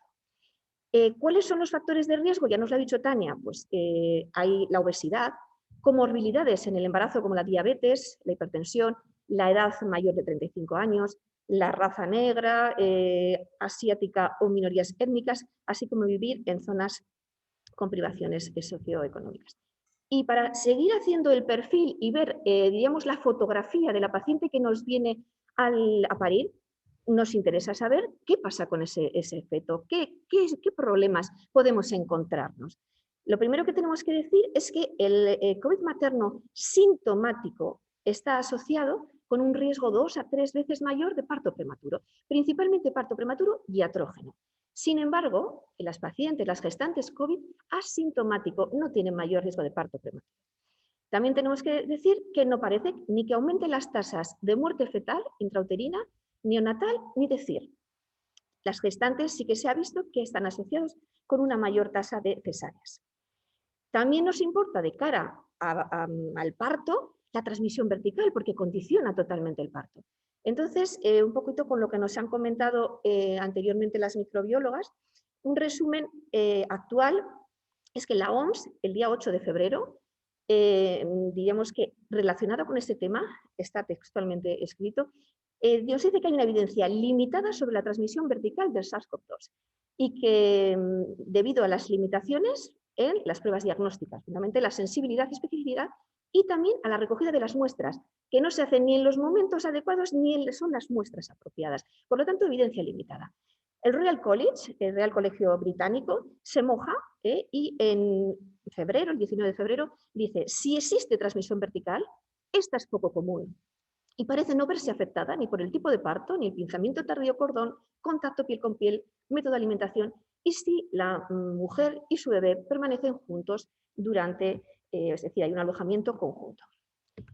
Bueno, tenemos ya un poquito la visión, pero hay un dato muy importante. Y es el efecto que es las modificaciones, que nos ha dicho Tania, que los servicios han hecho durante la pandemia, cómo afectan a nuestras embarazadas, cómo vienen a parir. Entonces, hay que decir que durante la primera ola se realizaron cambios en esas prestaciones con el objetivo de reducir la transmisión nosocomial, todos lo sabemos. Se redujeron citas prenatales, postnatales y se adoptaron métodos de consulta telemática. Tenemos que decir que en una revisión retrospectiva irlandesa de un gran hospital irlandés, no se encontró un impacto negativo de esas modificaciones de los servicios en cuanto a la salud materna y neonatal, incluida la mortalidad fetal, porque esto nos preocupaba muchísimo. Vamos a ver menos a las pacientes, tendremos más mortalidad fetal, llegarán con una preeclampsia más severa. Bueno, pues esto parece que no se ha visto. Pero sí que se ha visto que estos cambios sí que han impactado en la experiencia de las mujeres y de sus familias. Y ellos tienen una sensación de una existencia de barreras. ¿Cómo lo expresan? Pues con ansiedad. Ansiedad por los cambios en la atención prenatal, intraparto y posparto. Esto es una encuesta online británica con 1.500 embarazadas. Entonces, una vez visto cómo nos llegan las pacientes, ¿qué es lo que hacemos? Bueno, pues como ha dicho bien Tania, hacemos el cribado. Respecto al cribado, tanto la COG como la UpToDate nos comentan, bueno, dicen que el cribado universal estaría recomendado en áreas de alta prevalencia. Bueno, desde el Ministerio de Sanidad de nuestro país, ya en junio del año pasado, en colaboración, el documento que hicieron fue el manejo de la mujer embarazada y fue un documento de consenso entre las diferentes sociedades científicas, la Sociedad Española de Ginecología, la Sociedad de Neonatología, de Anestesia y Reanimación, la Asociación Española de Matronas, es decir, todas las asociaciones y sociedades con peso y con relación en la embarazada y en el recién nacido, hicieron este documento y ya en ese momento, en junio del año pasado, recomendaban la realización de una prueba de detección de infección activa por SARS-CoV-2 al ingreso. Y es más, la prueba que se recomienda es la PCR. Decir que hay un registro español del cribado del COVID en el cual el Hospital de Basurto ha participado mandando los casos que los mandaba la doctora Fraca, en el cual todos los hospitales que forman parte de este registro, que son 100, de los cuales a fecha de mayo había 76 que hacían cribado, mandaban los resultados de ese cribado. En ese cribado, a fecha más o menos del 31 de mayo, 16.000 pacientes fueron cribadas y se detectó un 2% de gestantes asintomáticas con COVID. Bueno, nos metemos ya de lleno con la actuación en el parto. Entonces vamos a dividir la actuación en el parto en las mujeres asintomáticas con sintomatología leve o moderada y las, diríamos, severas o críticas. En relación al parto en las mujeres asintomáticas, tenemos que decir que el Royal College nos dice que en principio no estaría recomendado realizar una monitorización fetal continua solo por tener la prueba positiva, pero realmente lo suyo sería hacer una monitorización continua. ¿Por qué? Nos lo dice muy bien la SEGO. Es recomendada la monitorización fetal con puesto centralizado para evitar la permanencia constante de la matrona y los obstetra en la habitación con la paciente. No tendría ningún sentido hacer una auscultación intermitente en estos casos. Las pacientes asintomáticas no presentan más compromiso fetal que las mujeres que no tienen el COVID. Sí que se vio en un estudio realizado con pacientes asintomáticas, que solo eran unos 174 casos, que había más riesgo de rotura prematura de membranas en relación con una cohorte sin COVID. Pero realmente no se vio ningún efecto, ningún compromiso ni materno ni fetal. El control posparto en esas pacientes se recomienda que sea el de rutina. Y también todo lo demás, deslizamiento tardío, contacto piel con piel, lactancia materna, todo de una forma habitual. En el caso del parto en las mujeres sintomáticas, pero con una sintomatología leve o moderada, es muy importante informar a las gestantes sobre los signos y síntomas del trabajo de parto y de los síntomas que pueden sugerir un deterioro del COVID-19. Tienen que estar bien informadas cuando tienen que ir al hospital. Deben de ingresar en la fase activa de parto y deben de ser evaluadas los síntomas del COVID por el médico más cualificado disponible en ese momento. Importante minimizar el personal que atiende a la parturienta, al imprescindible. Una vez que una paciente es COVID y tiene una enfermedad leve o moderada, hay que informar a todo el equipo. Hay que informar al obstetra, anestesista, matrona, responsable, neonatólogo, enfermería de neonatología y el equipo de control de infecciones. ¿Qué haremos con estas mujeres? ¿Cómo las controlaremos? Pues realizaremos controles horarios de temperatura, frecuencia respiratoria y saturación de oxígeno. Utilizaremos la oxigenoterapia para mantener una saturación por encima de 94 si está por debajo de ese umbral. Realizaremos una monitorización fetal electrónica continua. Si es preciso hacer un pH de calota fetal, lo realizaremos porque no está contraindicado. Tampoco está contraindicado la colocación de electrodos para electrodos en el cuero cabelludo, un electrodo interno, no hay problema. Se podrá realizar un pinzamiento tardío del cordón en contacto piel con piel si la situación de la madre y del recién nacido lo permiten. Y el manejo de la tercera etapa del trabajo del parto no se ve afectada. Sí que en algunos autores no hay consenso con la utilización del ácido tranexámico por el riesgo trombótico, ni la metilergometrina por algunos casos de raras insuficiencias respiratorias y vasoconstricciones importantes. Lo que sí sabemos es que hay más riesgo de compromiso fetal en el trabajo del parto y más riesgo de parto por cesárea. En un registro internacional en el que se diagnosticaron más de 1000 mujeres con la enfermedad, con el COVID, se vio que la tasa de cesáreas en esas embarazadas era de un 30,9%.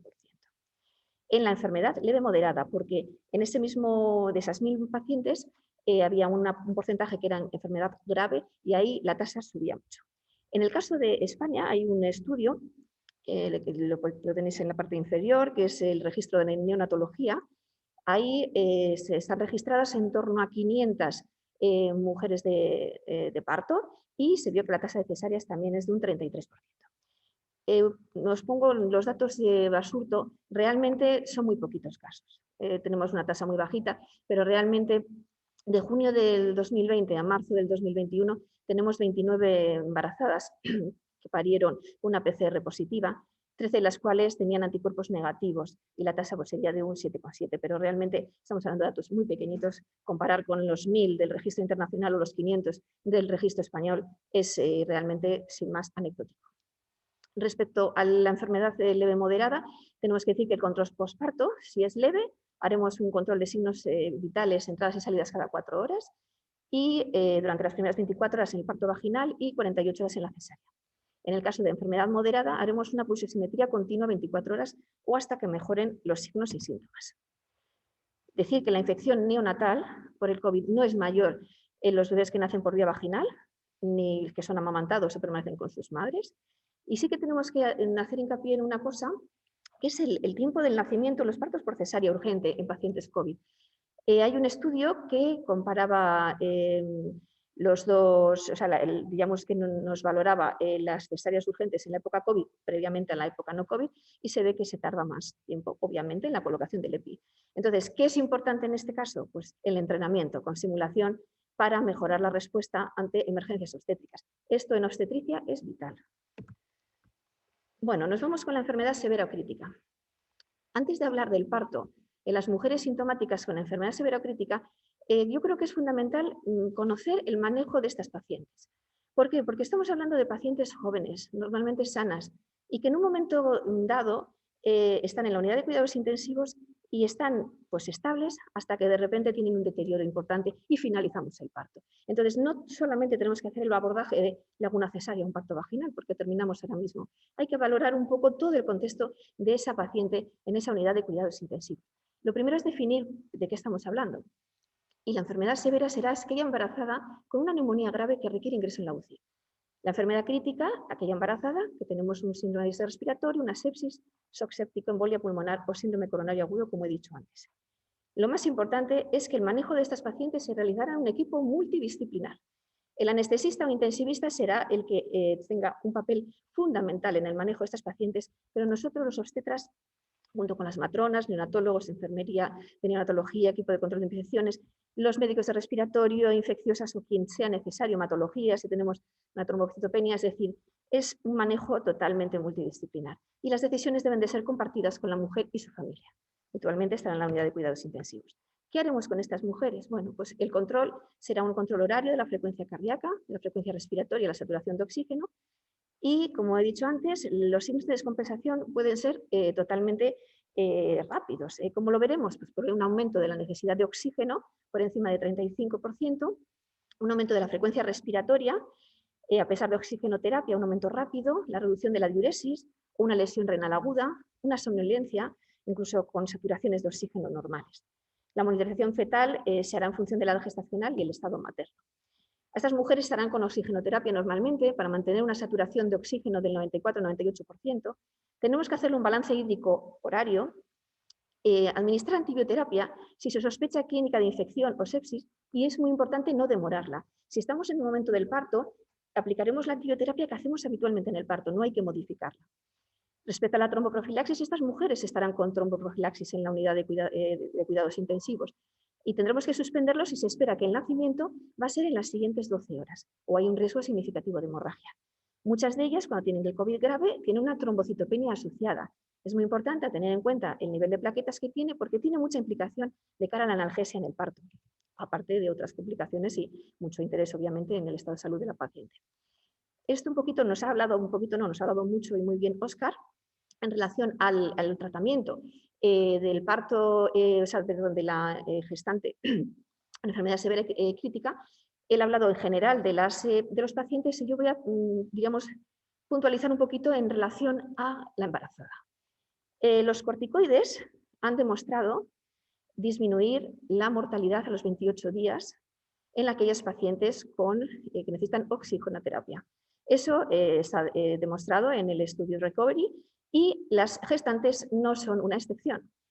Por lo tanto, si esta paciente requiere la administración de corticoides por su estado materno, habrá que administrarlo. Tenemos que saber, los que nos dedicamos a la obstetricia, qué tipo de corticoide y si sería necesario la maduración pulmonar o no. Porque podemos tener una paciente que tiene 39 semanas de gestación o podemos tener una gestante que está de 32 semanas. Es muy diferente. ¿Por qué nos interesa? Porque el tipo de corticoide que utilizaremos será distinto.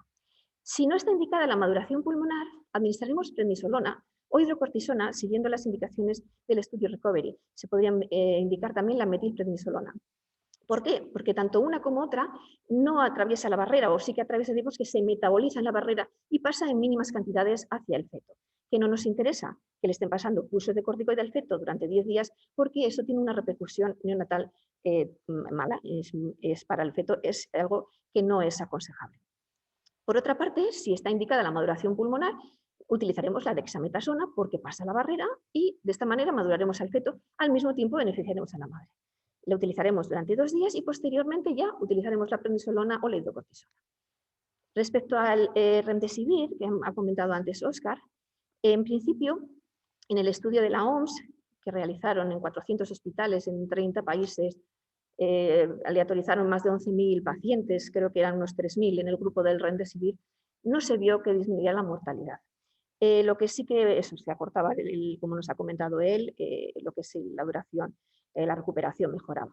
En el caso del embarazo, pues en principio debe evitarse, porque el riesgo fetal es desconocido, salvo que consideremos, sobre todo los intensivistas nos consideren que los beneficios de un estado de una paciente extremadamente grave sean mayores que los riesgos que asumimos. Respecto a los antagonistas del receptor de la interleuquina, el tocilizumab, está demostrado que, como en el estudio Recovery, que mejora la supervivencia en los pacientes hospitalizados con hipoxia y evidencia de inflamación. Lo que tenemos además a favor es que no existe evidencia de que sea teratógeno ni fetotóxico, aunque hay datos limitados. Por eso el uso de este medicamento debe de ser considerado y si nos preguntan nuestra opinión los intensivistas, pues tendríamos que decir que en principio si es necesario se puede administrar sin ningún problema. La hidrocloroquina, el lopinavir y la acitromicina son ineficaces y no deben de utilizarse. Una vez de tener un poco el conocimiento básico del manejo de la gestante con enfermedad severa crítica, tendremos que individualizar cuándo finalizar el embarazo. ¿Cuándo podemos finalizar? Pues, por ejemplo, para facilitar la reanimación materna.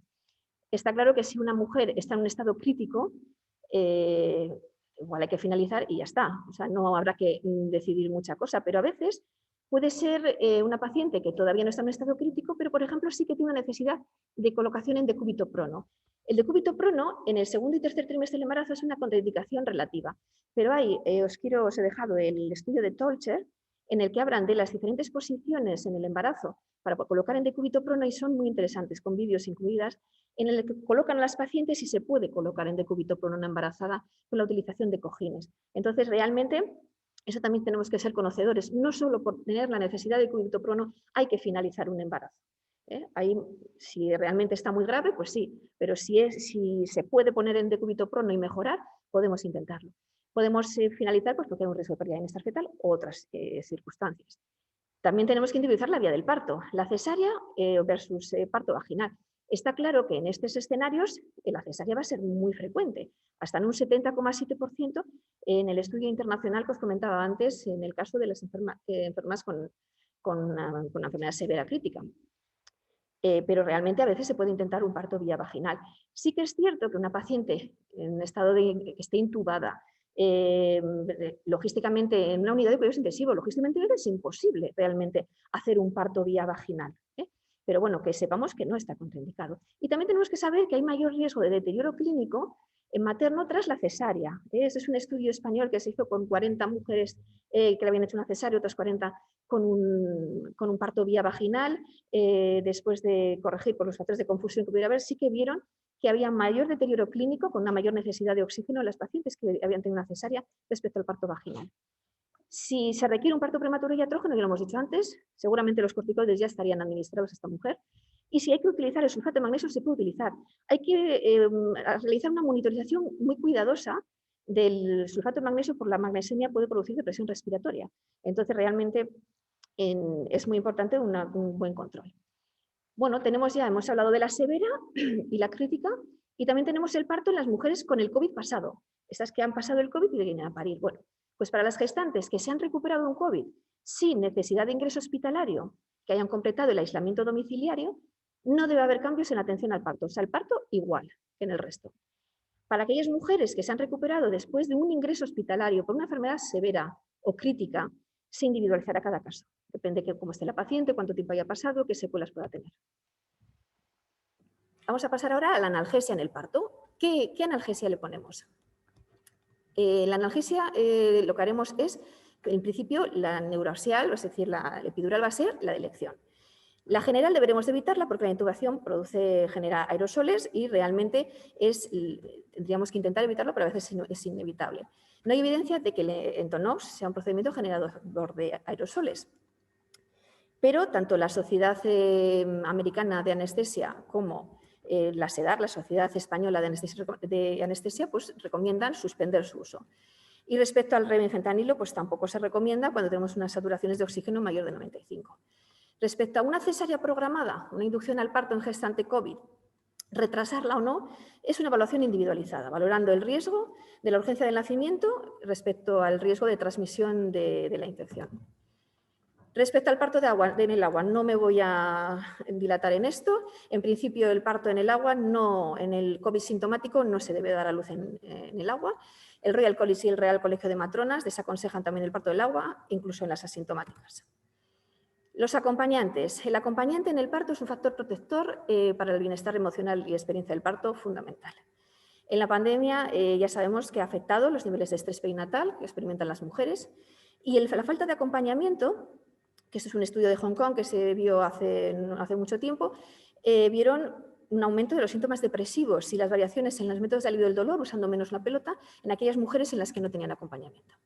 Entonces, los acompañamientos, si son sintomáticos, el acompañante tiene que irse a su casa, está en periodo de aislamiento, debe permanecer en su casa y no asistir al hospital. Al ingreso se le debe preguntar si ha tenido síntomas en los 10 días, entonces deberá abandonar la maternidad también, a menos que esté descartado el COVID. Tendrán que quedarse los acompañantes sanos y permanecerán con la mujer durante todo el proceso de parto. Llevarán mascarillas, se les aconsejará lavarse las manos y no salir de la habitación. De hecho, los ingleses, en su sanidad inglesa, pues también recomiendan el cribado de las parejas cuando se pueda. Es decir, si está disponible, pues que es un método. Nosotros aquí, ¿qué es lo que dice el Ministerio? Pues dice que no hay que restringir el acceso al acompañante de la mujer del parto si se toman las medidas de protección adecuadas. Una única persona y de preferencia la misma. Y si tenemos aquí, os he puesto el algoritmo de Basurto, en el caso de que tengamos una paciente asintomática que llegue y le hagamos la prueba, sea positiva, al marido le haremos un test de antígenos para detectar si es positivo, se irá a su casa y si es negativo, se quedará en aislamiento con su mujer. Ya terminando, el EPI durante el parto, esta es la imagen del EPI. Sabemos que los procedimientos generadores de aerosoles hay que colocarse EPI y la propia asistencia al parto es un procedimiento generador de aerosoles. No os voy a explicar, porque todos sabéis cuál es el EPI. Y ya por último, la tromboprofilaxis. La infección de SARS-CoV-2 es un factor de riesgo transitorio y en las pacientes asintomáticas con síntomas leves después del parto le daremos dosis profiláctica durante 2 semanas, 6 si hay más factores de riesgo. En el caso de que sean síntomas moderados y que requieran un encamamiento en el domicilio, se utilizará también 2 semanas, pero hasta 7 días tras la resolución del cuadro. Y si la puérpera ingresa dentro de las 6 semanas postparto, se le administrará la dosis profiláctica durante 6 semanas. Este es nuestro algoritmo, que es más o menos lo que os he explicado. Y sin más, ya para terminar y pasar a mi compañera, decir que bueno, durante todo este tiempo hemos estado atendiendo en el área de partos a mujeres con COVID. Quiero dar un reconocimiento a todos mis compañeros, que ha sido y está siendo una labor bastante dura, especialmente a las matronas. Las matronas de nuestro servicio, cuando hay una paciente COVID, tienen que estar en las habitaciones durante horas y horas con el EPI puesto y realmente es loable y de admirar su en todo momento la actitud que tienen respecto a estas mujeres. Y nada, con esta imagen tan amable, paso a mi compañera.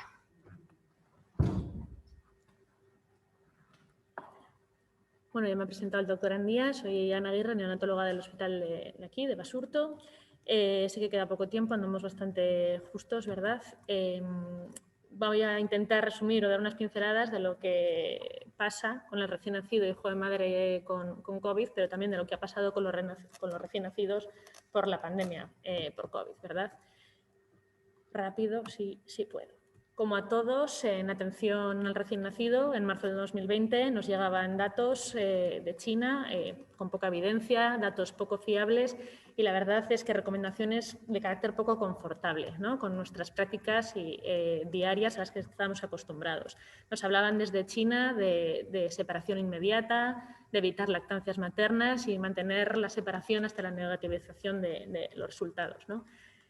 Eso chirría a todo lo que nosotros entendíamos como buenas prácticas y como una evidencia científica de largo tiempo de evolución y todas las organizaciones de atención materno-infantil, ¿no? Enseguida se pusieron en marcha para hacer una revisión pues, con evidencia científica y realmente dar unas recomendaciones actualizadas y no hacerse eco de cualquier cosa, ¿verdad? Con todo esto hemos sufrido todos 1000 protocolos en tiempo récord. La Sociedad Española de Neonatología también en marzo sacó esas primeras recomendaciones y tras un primer quiebro que hizo haciéndose eco de las recomendaciones de China, creo que duró menos de una semana, enseguida se recondujo junto a la SEGO y luego han ido sacando y actualizando las recomendaciones y, como ha comentado mi compañera, pues han sido la base junto a otras asociaciones y españolas, ¿no? de atención a la maternidad y al parto, matronas, anestesistas, bueno, las sociedades de hematología. Toda la gente que se dedica a la salud materno-infantil pues, fueron la base para el protocolo de manejo del Ministerio, ¿verdad? De la mujer embarazada y del recién nacido con COVID-19.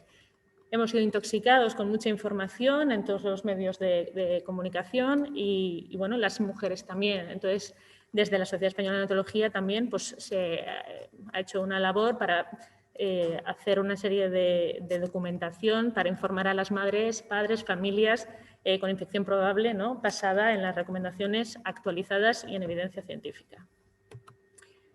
Por otro lado, esto puso en evidencia que no teníamos datos reales y fiables y tampoco de nuestra situación en España. Entonces, desde la sociedad y desde otras, ¿verdad? hemos empezado a generar registros.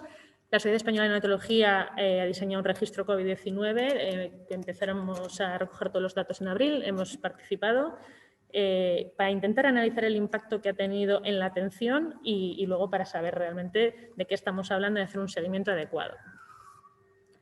Para ir al grano, a día de hoy, tras un año de experiencia, las recomendaciones de atención al recién nacido es que debemos atender al recién nacido de forma normal, con las medidas de protección adecuadas, tanto de las madres como de los profesionales sanitarios, para intentar minimizar el riesgo de contagio, pero tenemos que hacer la atención que sabemos que es adecuada y que tiene beneficios tanto para la madre como para el recién nacido en esta etapa de la vida.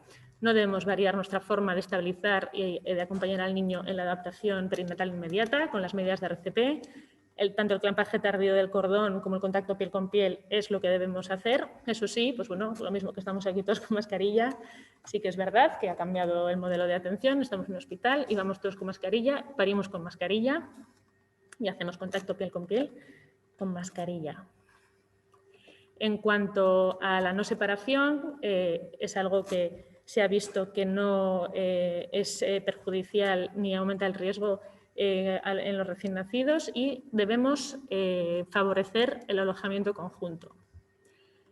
Me voy a detener un poco más en la lactancia materna, que es lo primero que tiramos por la borda cuando hay un poco de miedo.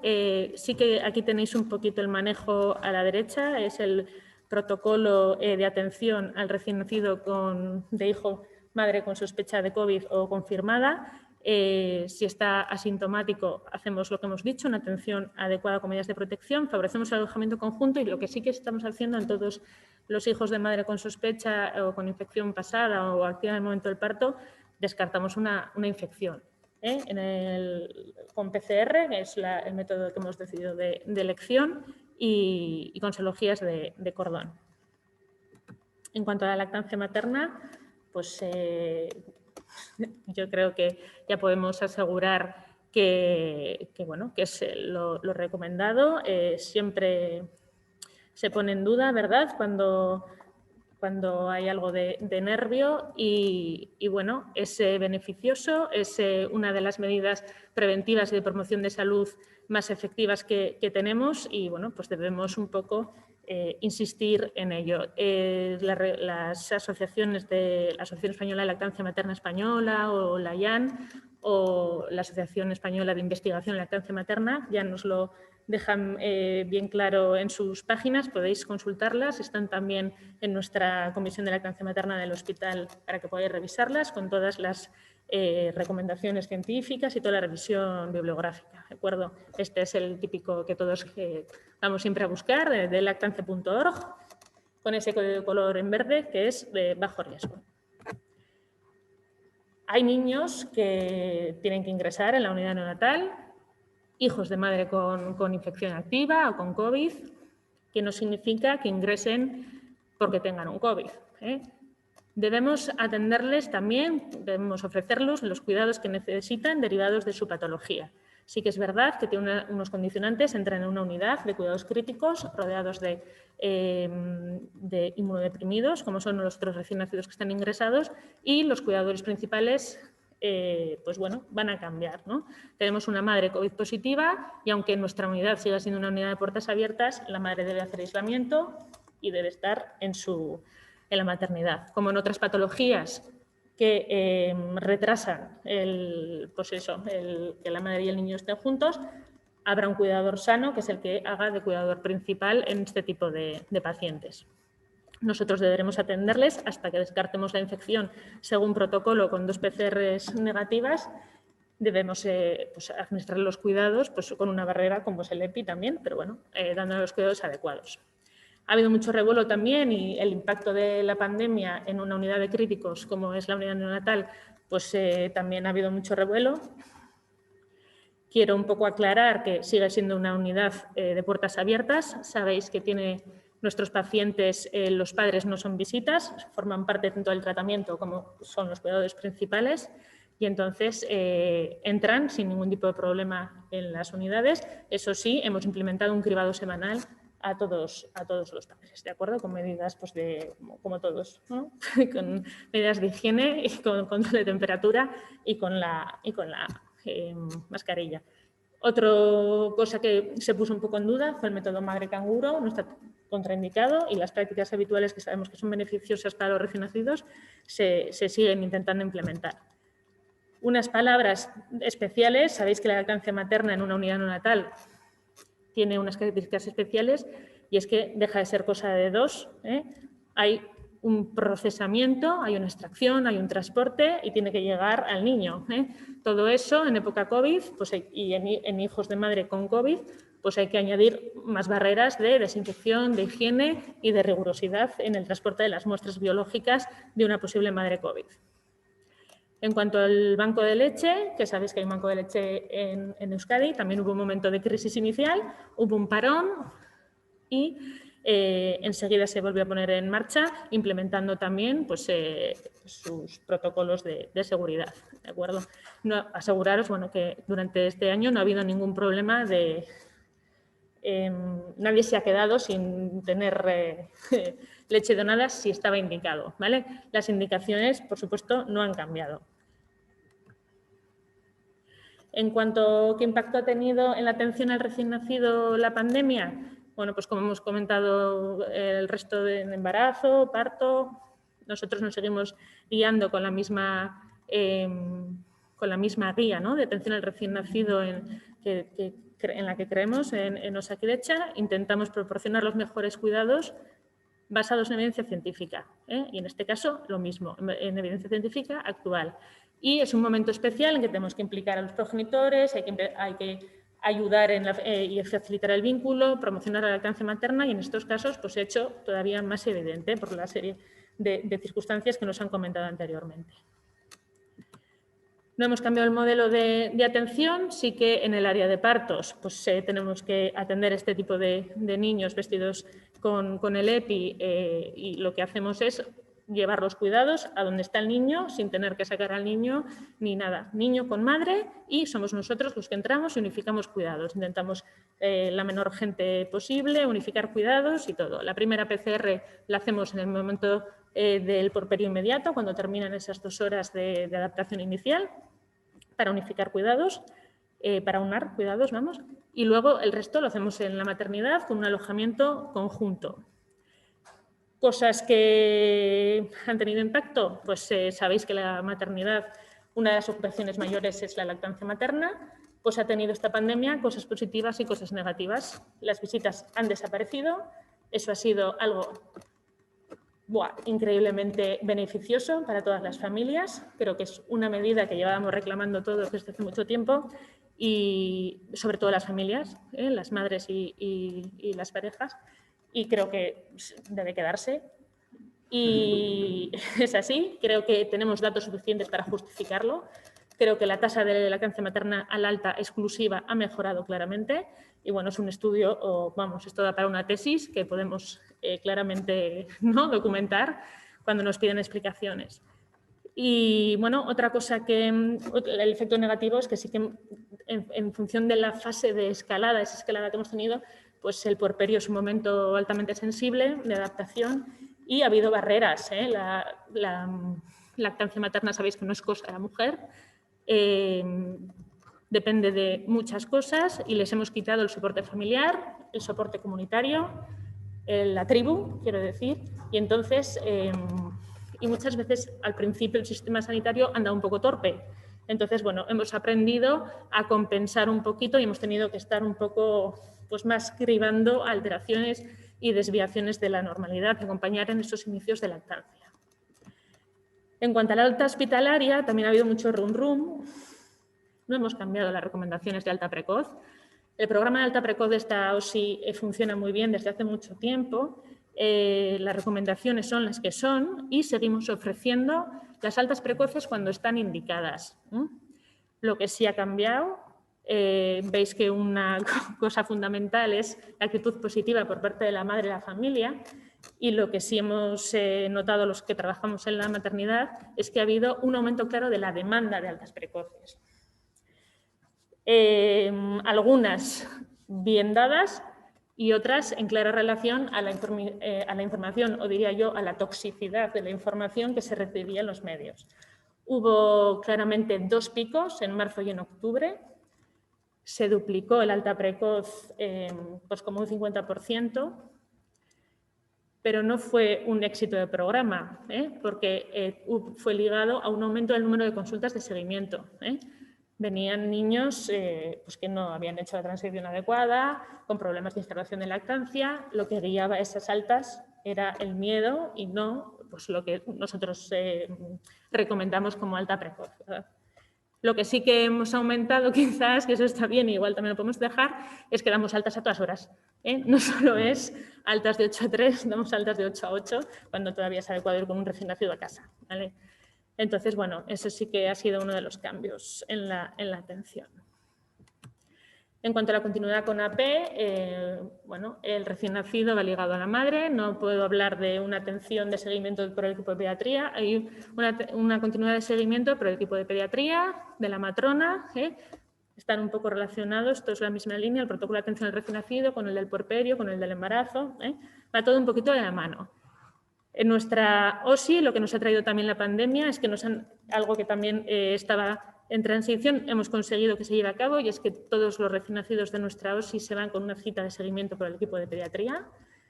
Y lo que ya se venía haciendo, van con una consulta de matrona telefónica a las 24 o 48 horas. Entonces, bueno, da cierta tranquilidad porque sabes que hay una continuidad de cuidados y antes del alta sabes quién, cuándo le ven. En los hijos de madre COVID-19 tiene sus peculiaridades, es una madre aislada. Según el protocolo de vigilancia epidemiológica, hemos pasado por considerarle recién nacido contacto estrecho de la madre, entonces no podía salir de casa hasta que la madre terminara el aislamiento, luego se le consideraba el contacto estrecho y entonces nos poníamos otros 10 días. Bueno, conclusión que hasta que asegurábamos un seguimiento presencial en primaria, coordinado con primaria, bien por la matrona, bien por el equipo de pediatría, hemos asumido nosotros ese seguimiento, ¿de acuerdo? La verdad es que es otra forma de trabajar y, bueno, no ha habido ningún problema, los recién nacidos han seguido asintomáticos y todos los planes de alimentación que eran lactancias maternas han conseguido ser lactancias maternas. En cuanto ya 4 bobadas que ha comentado la Meliva Valladolid, estamos dentro del estudio nacional, ¿no?, de la Sociedad Española de Neonatología. En marzo publicaron ya los datos de este primer año, entonces he recogido como 4 cosas para un poco tener datos reales nuestros y no de la bibliografía, ¿no? Ha habido pues eso, participantes de toda España y hemos cubierto el 50% de los nacimientos. Entonces, me parece una muestra representativa como para poder transmitir. la prevalencia. Se han estudiado 2.248 binomios madres-hijos y las curvas son las que son en la población general, ¿vale? Estamos un poco altos. En cuanto a los datos maternos, 2 bobadas, porque no es mi tema, pero cosas que ha comentado la doctora Riva también, comorbilidades o patología gestacional asociada, la que ha chirriado así o la que más se ha puesto en evidencia es la obesidad y la diabetes gestacional, que ya habíais comentado como factor de riesgo. En cuanto a la clínica, sí que es verdad que la mayoría son asintomáticas o leves, pocas graves en porcentajes, pero si los comparamos con la misma franja etaria, pues hay más porcentaje, lo que habéis dicho vosotras, ¿verdad?, de que hay más porcentaje de enfermedad grave. En cuanto a los datos neonatales, pues nada, no hay cambios. En cuanto a maniobras de RCP, los porcentajes son iguales que a los recién nacidos hijos de madre no COVID. La mayoría ha seguido las recomendaciones, un 63% de clampaje tardío, 73% piel con piel al nacer, mejorable, porque vemos que el 86% no ha necesitado RCP, o sea que la adaptación quizás la debería haber hecho piel con piel, ¿verdad? Pero bueno, no tenemos exactamente caso por caso descrito. En cuanto a la edad gestacional que habéis comentado, efectivamente hay más prematuros en este grupo de recién nacidos hijos de madre COVID.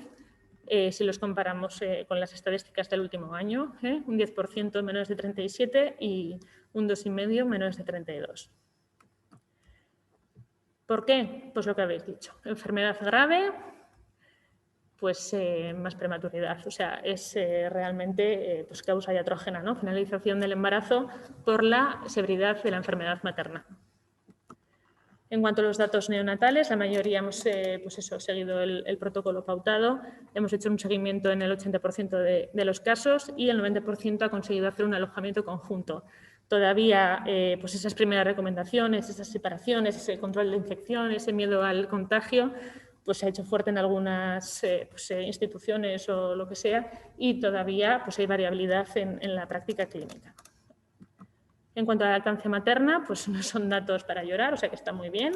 80% de lactancias maternas. Y en cuanto a la transmisión vertical, y lo pongo con interrogantes, porque ya hemos visto la dificultad también de la clasificación. En febrero la Organización Mundial de la Salud ha sacado una serie de indicadores de cómo hacer las muestras para que intentemos hablar todos el mismo idioma. Siempre es difícil, vertical, neonatal precoz, ¿no? La vertical en principio es intraútero en el momento del parto, bien por lactancia. Y bueno, estos son los resultados que tenemos. La verdad es que siendo estrictos y según las recomendaciones de la OMS, no están bien documentados, faltan serologías en el recién nacido, pues eso, las horas, las cosas, siempre falta algún tipo de muestra para ser estrictos. Entonces estamos hablando de posibilidades, de posibles, de probables, no de confirmadas, ¿vale? Siendo de todas formas con la manga ancha, como mucho, un 0,9% de posible transmisión vertical o neonatal precoz, ¿vale? Así que, bueno, tranquilidad. Tampoco va asociado a ninguna de las pautas de piel con piel, alojamiento conjunto. Así que... Nuestros datos, por completar un poco la fotografía que ha dado la doctora Riva, pues de esas 10 PCRs o fases activas, ¿no? O sea, enfermedad activa en el momento del parto, 2 recién nacidos requirieron ingreso, por otros motivos, controles metabólicos. El despistaje de esos niños fue negativo y en 48 horas pudimos atenderles sin líos, sin aislamiento. Y hubo un recién nacido que estaba en la maternidad, en alojamiento conjunto, que la primera PCR fue negativa, pero a las 36 horas fue positiva.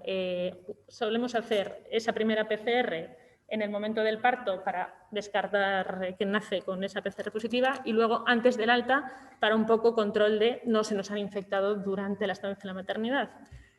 Este fue positivo a las 36 horas de vida y como anécdota decir que fue un plan de alimentación de fórmula de inicio, no fue una materna, fue una mujer que estaba sola, sin ayuda, sin acompañamiento porque su pareja también estaba justo infectada en ese momento y bueno, ahí está, vamos. Luego hemos tenido 2 madres que fueron diagnosticadas en el puerperio, o sea, cuando estaban dando a luz eran negativas y luego sabéis que cribamos por protocolo, pasaban 48 horas, luego a los 5 días fue una cesárea que nos avisaron durante el puerperio que era positiva, y sus 2 recién nacidos que estaban con ella en la maternidad, pues a las 48 horas de vida se cribaron y fueron positivos. Estuvieron en alojamiento conjunto, en la maternidad con ellas, con monitorización, y también estuvieron asintomáticos. Y para terminar, pues bueno,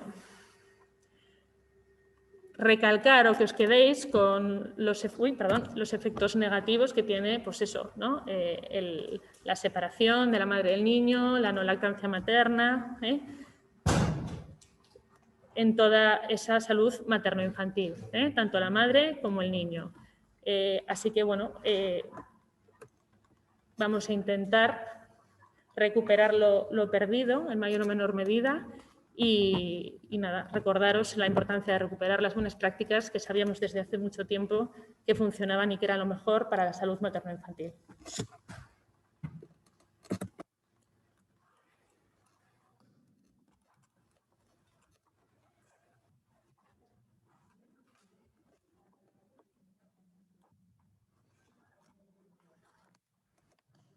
Bueno, nos hemos alargado más de lo previsto, hemos priorizado el mantener todas las presentaciones y bueno, pues la discusión, que además siempre es un poco incómoda con este tipo de plataformas, pues la vamos a dejar para otro momento. Ya conocéis a las personas que han participado en las ponencias y les podéis consultar por correo electrónico si tenéis alguna duda.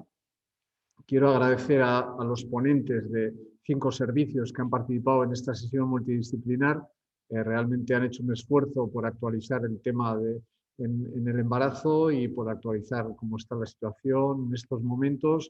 Y bueno, pues yo creo que ha sido muy clarificador en este sentido. Quiero agradecerle a María Jesús Martín de Formación, que ha estado aquí intentando ayudarnos para que las cosas funcionen.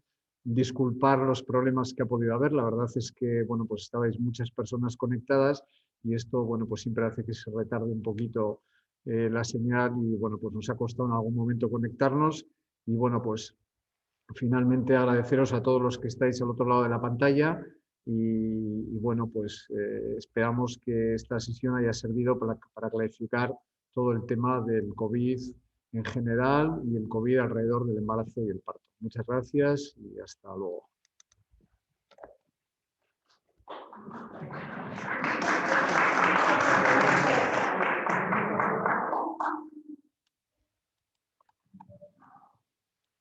Gracias.